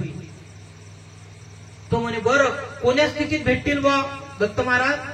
तर ते म्हण एका पारद्याच्या वेशात भेटतील. पारधी वेश अमोघ दर्शन सकया. पारद्याच्या वेशामध्ये भेटतील आणि तुला सह्याद्री पर्वतामध्ये भरपूरच पारधी भेटतील रे बाबा. एक पारधी नाही भेटणार, पण त्या पारद्याच्या खांद्यावर त्या ठिकाणी बांबूची काडी असेल आणि त्या बांबूच्या काडीला हिरवे कोंब फुटलेले असतील, ते दत्त महाराज आहेत. बरं म्हणत ते म्हणत तुला असे भरपूर पार भेटतील. खून सांगत नाही. गेले परशुराम आईचं मस्तक सोबत घेतलं. सह्याद्री पर्वताच्या दिशेनं निघाले. सह्याद्री पर्वतात गेले. सह्याद्री पर्वतामध्ये सद्गुरू दत्त महाराजांची त्या ठिकाणी पारड्याच्या वेशामध्ये खांदी कावळ पारदी विष अमोघ दर्शन सगळ्या.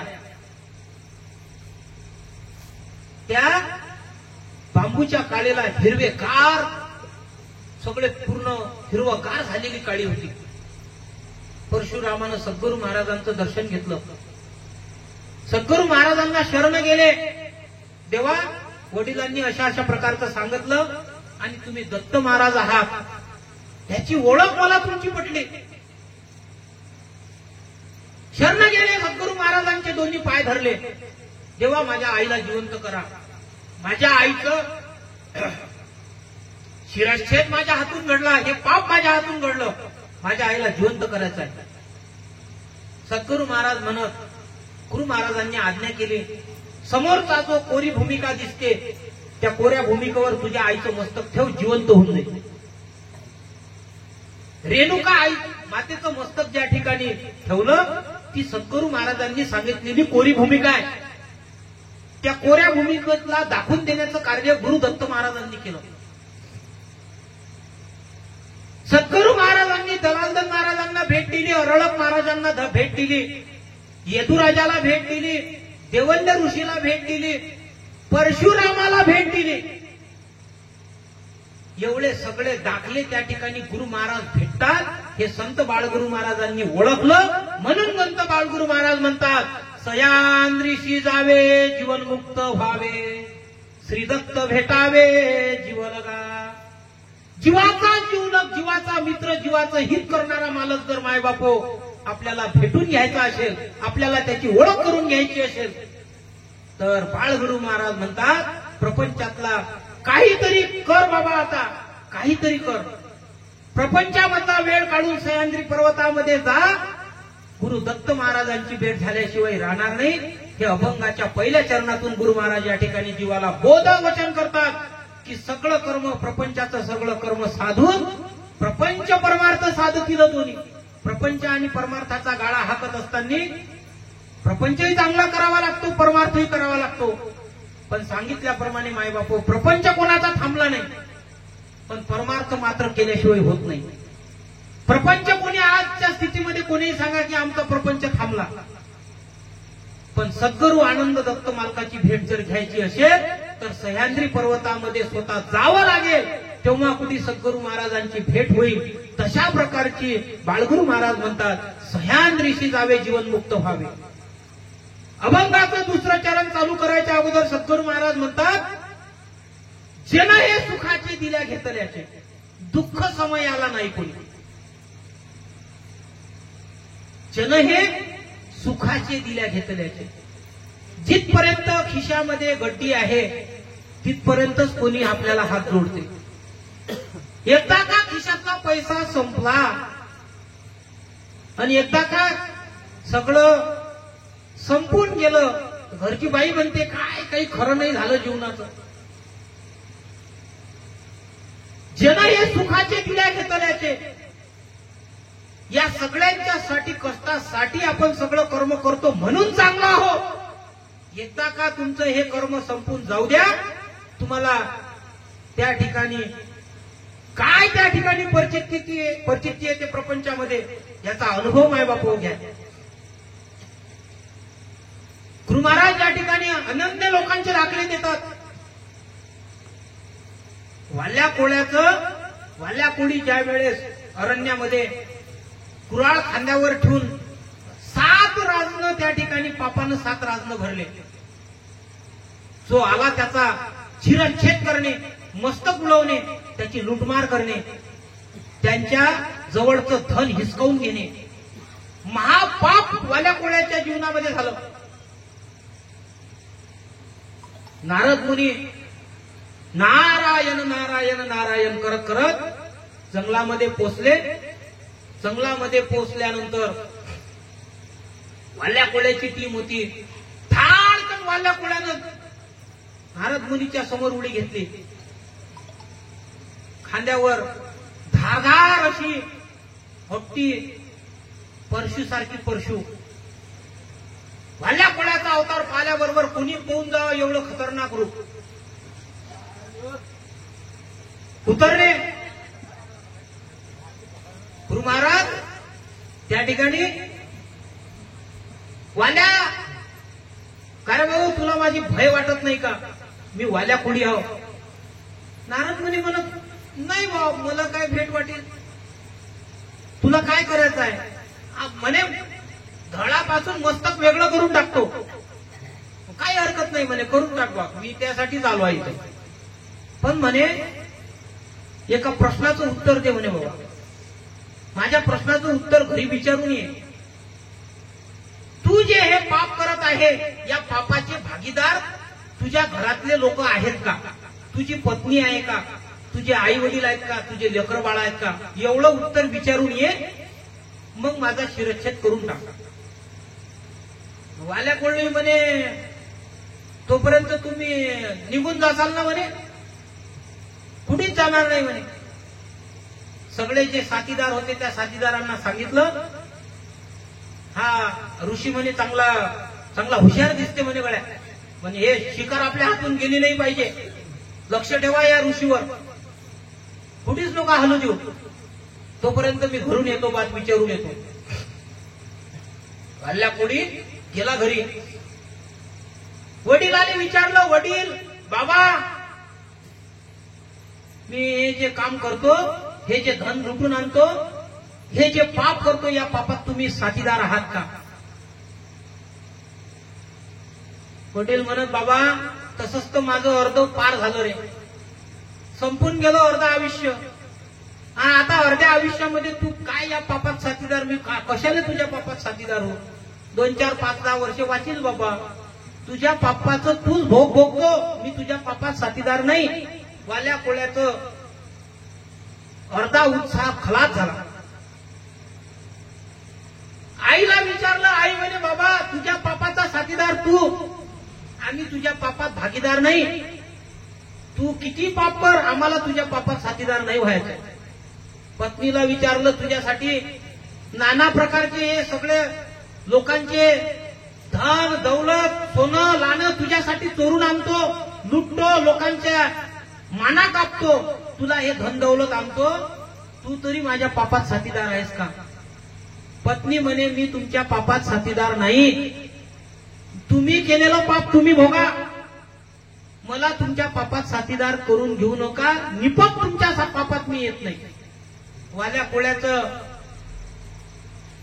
माय बापो सगळं जिरूनच गेला. वाल्या कोळी एवढा मोठा धिप्पाड देहाचा माणूस, एवढा मोठा धिप्पाड, एवढा मोठा एका वारात मस्तक वेगळं करणारा माणूस एका क्षणार्धात सगळं जिरूनच गेला. ढेकलासारखा जिरून गेला जाग्यावर. मी केलेल्या कर्मामध्ये मी केलेल्या पापामध्ये कोणीच साथीदार नाही. मी केलेलं कर्म हे पापाचं कर्म आहे आणि या पापाच्या कर्मामध्ये जर कोणी साथीदार नसेल तर या केलेल्या कर्माचं या कर्माचा भोग मला माझा भोगावा लागेल. या कर्मामध्ये मी एकटाच पापी आहो. धडधड धडधड हातातली परशु खाली पडली.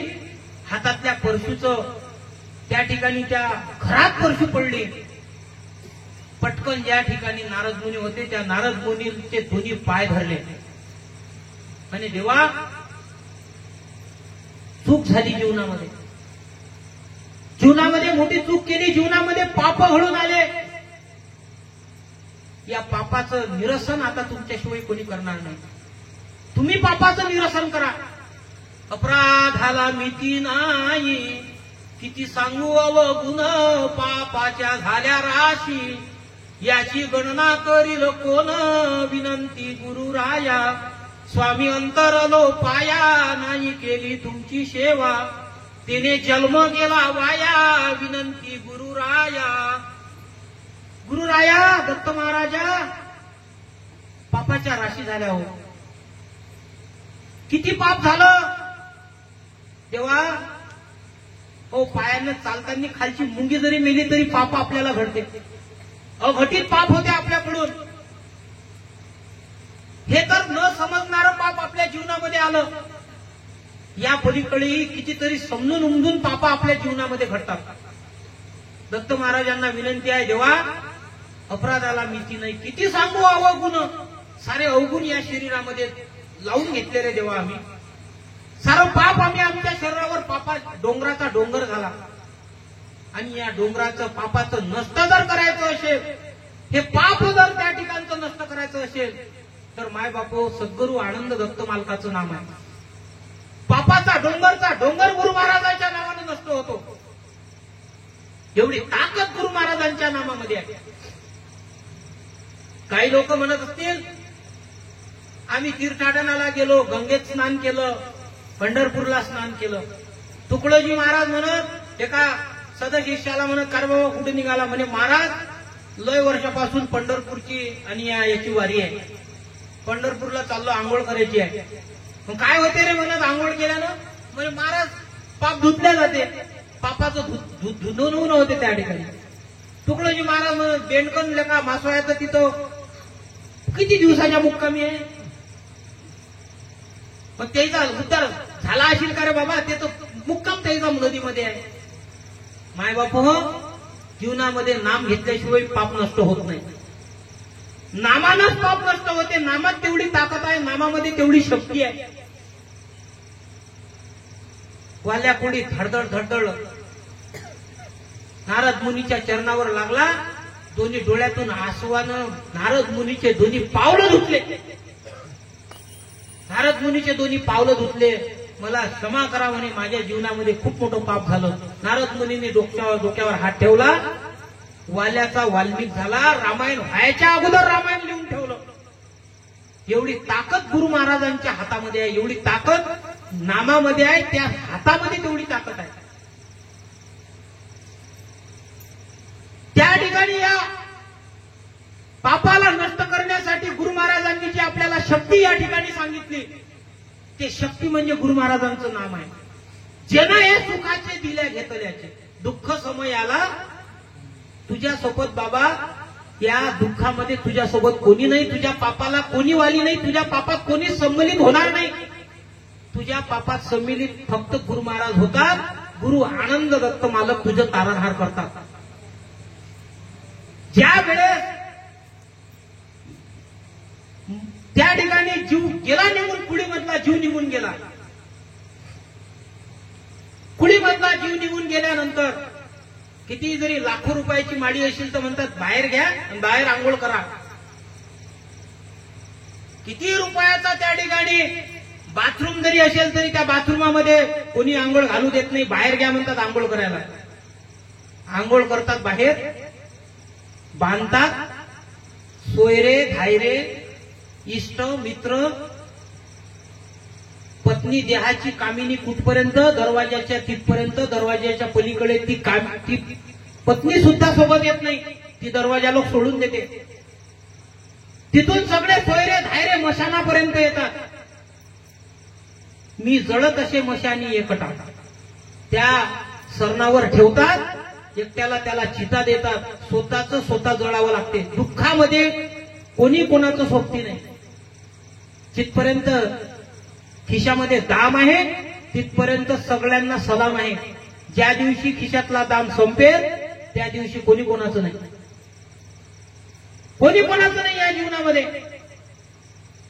भेटलाही खूप जवळचा तर म्हणतात या गल्लीतून जर भेटला तर पुढच्या गल्लीतून जातात लोक. चहा पाजावा लागेल म्हणतात, फालतू 5-50 रुपयाचा खर्च करावा लागेल हॉटेलमध्ये. ही परिस्थिती आहे मायबापू जीवनातली. त्यामध्ये गुरु महाराजांनी या ठिकाणी जे शब्द सांगितले, जन हे सुखाचे दिल्या घेतल्याचे. दुःख समयाला कोणी नाही. त्या दुःखामधून, त्या प्रपंचाच्या या सगळ्या अट्टहासामधून जर आपल्याला त्या जीवाचं तारणहार करायचं असेल तर आपल्याला शरण गुरु महाराजांना जावं लागेल. साक्षात आनंद दत्त मालकाची ज्योत आपल्या मंदिरामध्ये हजर आहे. गुरु महाराज साक्षात रूपानं आपल्याजवळ उपस्थित आहेत. त्या गुरु महाराजांना शरण जावं लागेल. ते गुरु महाराज दुःखाचं तुमच्या प्रपंचाच्या कष्टाचं सगळं तारणहार करण्यासाठी गुरु महाराज हजर झाले. गुरु महाराज या दुःखाला नष्ट करण्यासाठी या कर्मभूमीमध्ये आले आणि जीवाचे नाना प्रकारचे कष्ट गुरु महाराजांनी हरवून टाकले. गुरु महाराजांच्या नामामध्ये, गुरु महाराजांच्या शब्दामध्ये तेवढी ताकद आहे की नाना प्रकारचे कष्ट जीवाचे हरून जातील. त्यामुळे अभंगाचं दुसरं चरण जे आहे, क्षण हे सुखाचे दिल्या घेतल्याचे, दुःख समयाला कोणी नाही. दुःख समयामध्ये तुम्हाला कोणी सोबत करणार नाही. गुरु महाराज तुम्हाला सोबतीला आहेत. तुमचे गुरु महाराज तुमच्याजवळ उपस्थित आहेत. नित्य नेमानं गुरु महाराजांचं भजन पूजन, गुरु महाराजांची सेवा, गुरु महाराजांचा आपल्या परीनं जेवढं आपल्याच्यानं गुरु महाराजांचं कार्य होते, जीवनामध्ये मायबापो तेवढं कार्य करण्याचा प्रयत्न करा. त्या गुरु महाराजांना शरण जा, त्या गुरु महाराजांची भक्ती करा. उठता बसता त्या गुरु महाराजांचं भजन पूजन करा आणि त्या गुरु महाराजांचं नामस्मरण करा. त्याने जीवाचे हित होय. नाहीतर आला तसा गेला पखालीचा हल्या, पाणी वाहता वाहता मेला. काही फायदा होणार नाही जीवनामध्ये. इकडून तिकडून, इकडून आले, इकडून वारे दुसऱ्या कानातून निघून गेले, काही फायदा होणार नाही. त्या गोष्टीचं जर त्या शब्दाचं जर आपल्याला परिचिती घ्यायची असेल तर गुरु महाराजांचं स्मरण करावं लागेल, गुरु महाराजांचं भजन करावं लागेल. नरदेह विषयी दवडीला, शेवटी अधोगती पावला. नरदेह जर अशा प्रकारे जर आपण ही आलेली संधी मानव जन्माची, अरे संसार संसार प्रत्येक योनीत संसार आहे. भय मैथून हे सगळं योनीला लागलं. पण गुरु महाराजांची भक्ती जर या ठिकाणी, त्या सद्गुरु महाराजांचं जर या ठिकाणी या जीवानी भजन पूजन केलं तर जीवाचं स्वहित झाल्याशिवाय राहणार नाही. नरदेह विषयी दवडीला, शेवटी अधोगती पावला. 10 वर्ष खेळण्यात गेले, 20 लग्न जोडले. 10 वर्ष खेळण्यात गेले, बागळण्यात गेले, लहानपणात गेले, 20 लग्न जोडले. 20 काय झालं? लग्न झालं. 30 वेल वाळला, 30 वेल वाळला. 40 वर्ष हे असे पशुपरी कष्ट करीत असे. 40व्या वर्षी नाना प्रकारचे कष्ट, प्रपंचाचे कष्ट, प्रपंचाचा सगळा गाडा 40व्या वर्षापर्यंत हाकला. 50शीत उलटी नाही कळा, 50शीत कळा उलटली. 60त बुद्धी खुंटली, 70त दृष्टी हरपली. 60त बुद्धी खुंटली म्हणतात. 60त गव्हर्नमेंटही म्हणते आता 60 वर्ष झाला घरी पाठवून द्या म्हणतात, रिटायरमेंट म्हणतात. आता काही याच्यानं काम होत नाही, गव्हर्नमेंट म्हणते. 70त दृष्टी हरपली. 70त सगळ्या या शरीरावर जे बसवलेलं दैवत आहे गुरु महाराजांनी आपल्या सेवेकरता, या सेवेकरता सगळं दैवत आपल्याकडे उपलब्ध करून दिलं गुरु महाराजांनी. डोळ्याच्या ठिकाणी इंद्रचंद्र नावाची दैवता बसवली, सगळ्या ठिकाणी दैवता बसून दिल्या. त्या इंद्रचंद्र देवता 17व्या वर्षी सोडून जातात आपल्याला. काही कामाचं नाही राहिलं म्हणतात. हे आता डोळ्याचं ऑपरेशन करावं लागते आणि मग त्याच्यात चालू होते, किती टाकली रे बाबा लेस? तो म्हणते 25ची. नाही तो म्हणे नागपूरला जावं लागते, 50,000ची टाकावं लागते लेस. 70 आता दृष्टी हरपली. सगळं सोडून जाते. या ठिकाणी गुरु महाराजांनी सगळी सेवेसाठी जे काही कामाचं राहिलं नाही म्हणतात, आता याला सोडून जा. आता 80 बाजी चिकटला, 80 बाजीला चिकटला आणि त्या बाजीवर चिकटल्यानंतर 90त म्हणे भगवंता तुझं कोठे पाहू मी आता. आता 90त देवाची आठवण झाली. देवा असंच आयुष्य गमावलं बाबा, 10 वर्ष 20 वर्ष आयुष्य गेलं. 90त म्हणे भगवंता तुझं कोठे पाहू मी आता. तुला कुठं पाहू बा, 90 वर्ष आयुष्य झालं. पण 90व्या वर्षी काही देव सापडत नाही. 90व्या वर्षी देव म्हणते बाबा तू 90 वर्ष असेच गमावले रे बाबा. 90 वर्ष तू फुकट गमावले.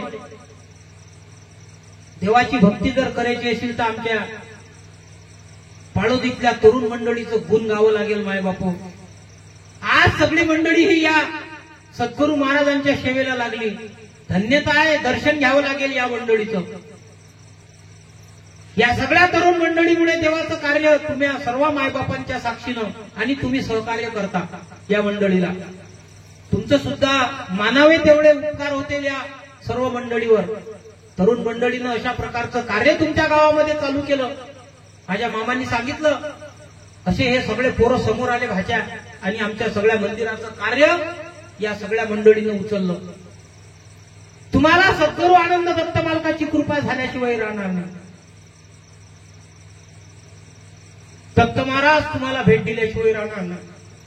मायबापो, जीवनामध्ये त्या गुरु महाराजाला अशा प्रकारचं शरण जाणे, दिलेल्या वयामध्ये शरण जाणे, तुम्हाला ते वय दिलं त्या वयामध्ये त्या गुरु महाराजांची सेवा करणे. 90 इथं म्हणे भगवंता तुझं कोठे पाहू मी आता, तुला कोठं पाहू रे देवा. 100 इथं पुढा खसकला, शेवटी अधोगती पावला. 100 वर्ष पूर्ण झाले आणि प्राणज्योत मावळली, प्राणज्योत निघून गेली या ठिकाणची.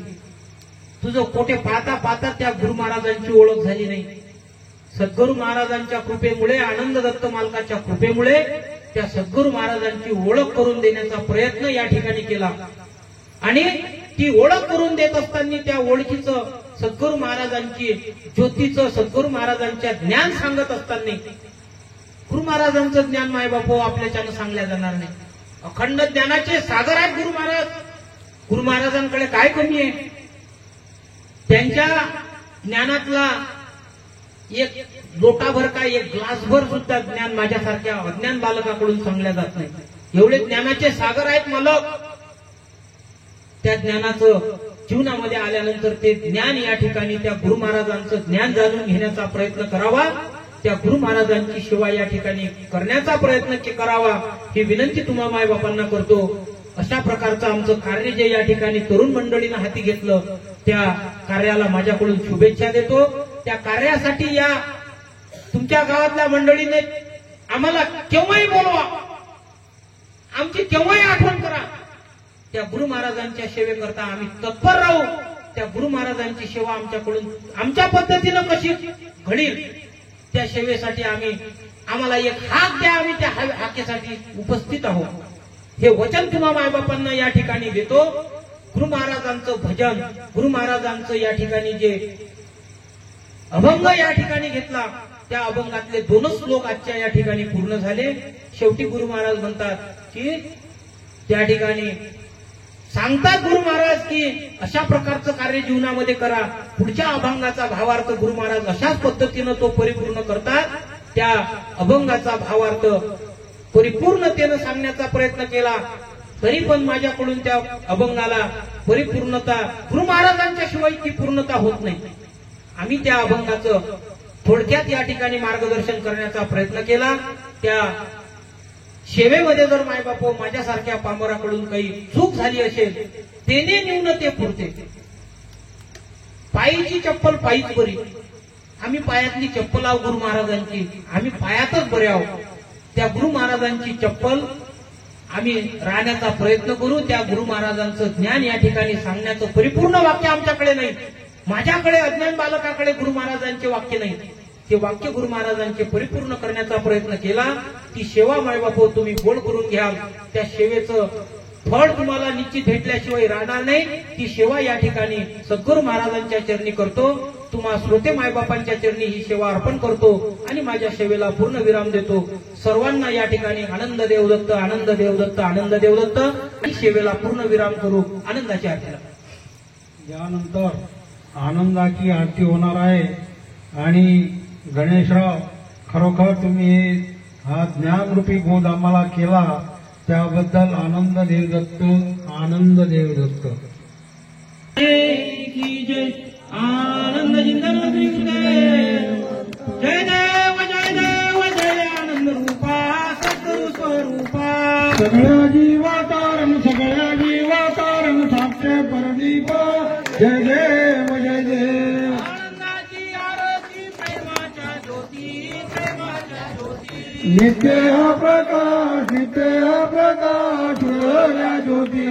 अखिल भक्त गर्जती आनंद गर्जती आनंदाचा मेळा स्वानंदाचा मेळा प्रेमे नाचती जय देव जय आनंद रूपा सद्गुरु स्वरूपा सगळ्या जीवातारण सगळ्या जीवातारण साक्षे परदीपा जय देव जय देव फलविद ब्रह्म हे माविक सगळं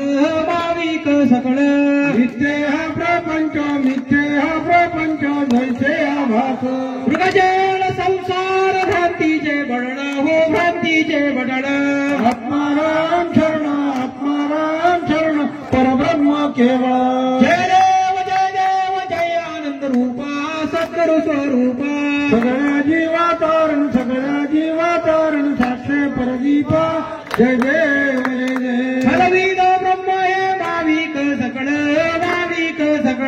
मिथ्ये हा प्रपंच जैसे आभास मृगजल संसार भ्रांतीचे बडळ हो भ्रांतीचे बडळ आत्माराम शरण परब्रह्म केवळ जय देव जय आनंद रूपा सद्गुरु स्वरूपा सगळ्या जीवातारण साक्षे परदीपा जय देव जय देव श्रीचंद्रनंत सूर्यकांता इंद्रचंद्र ब्रह्मरुद्र देव तुझवाडितम गुरुदेव दत्तात्रेय निरंजनम सेवंदती परमेश्वरम तदैव गुणपुरुषाय स्वरूपाय आनंदाय नमः प्रेम कर्पूर दीपम समर्पयामि प्रसाद कोटी गुरुं प्रसाद ब्रह्मानंदम परम सुखदम केवलम ज्ञानमूर्ति द्वंद्वादीतम तत्वमस्यादि लक्षणम एकम नित्यमलोचनम सर्वादि साक्षिभूतम भावार्थीतम त्रिगुणरहितम श्री सद्गुरुस्तम नमामि नित्य शुद्धम निराभास निराकार निरंजनम नित्यबोध सहितानंद श्री ब्रह्म नमामि ध्यान मूलम गुरुमूर्ति पूजा मूलम गुरुपदम मंत्र मूलम गुरु आख्ये मोक्ष मूलम च गुरु कृपा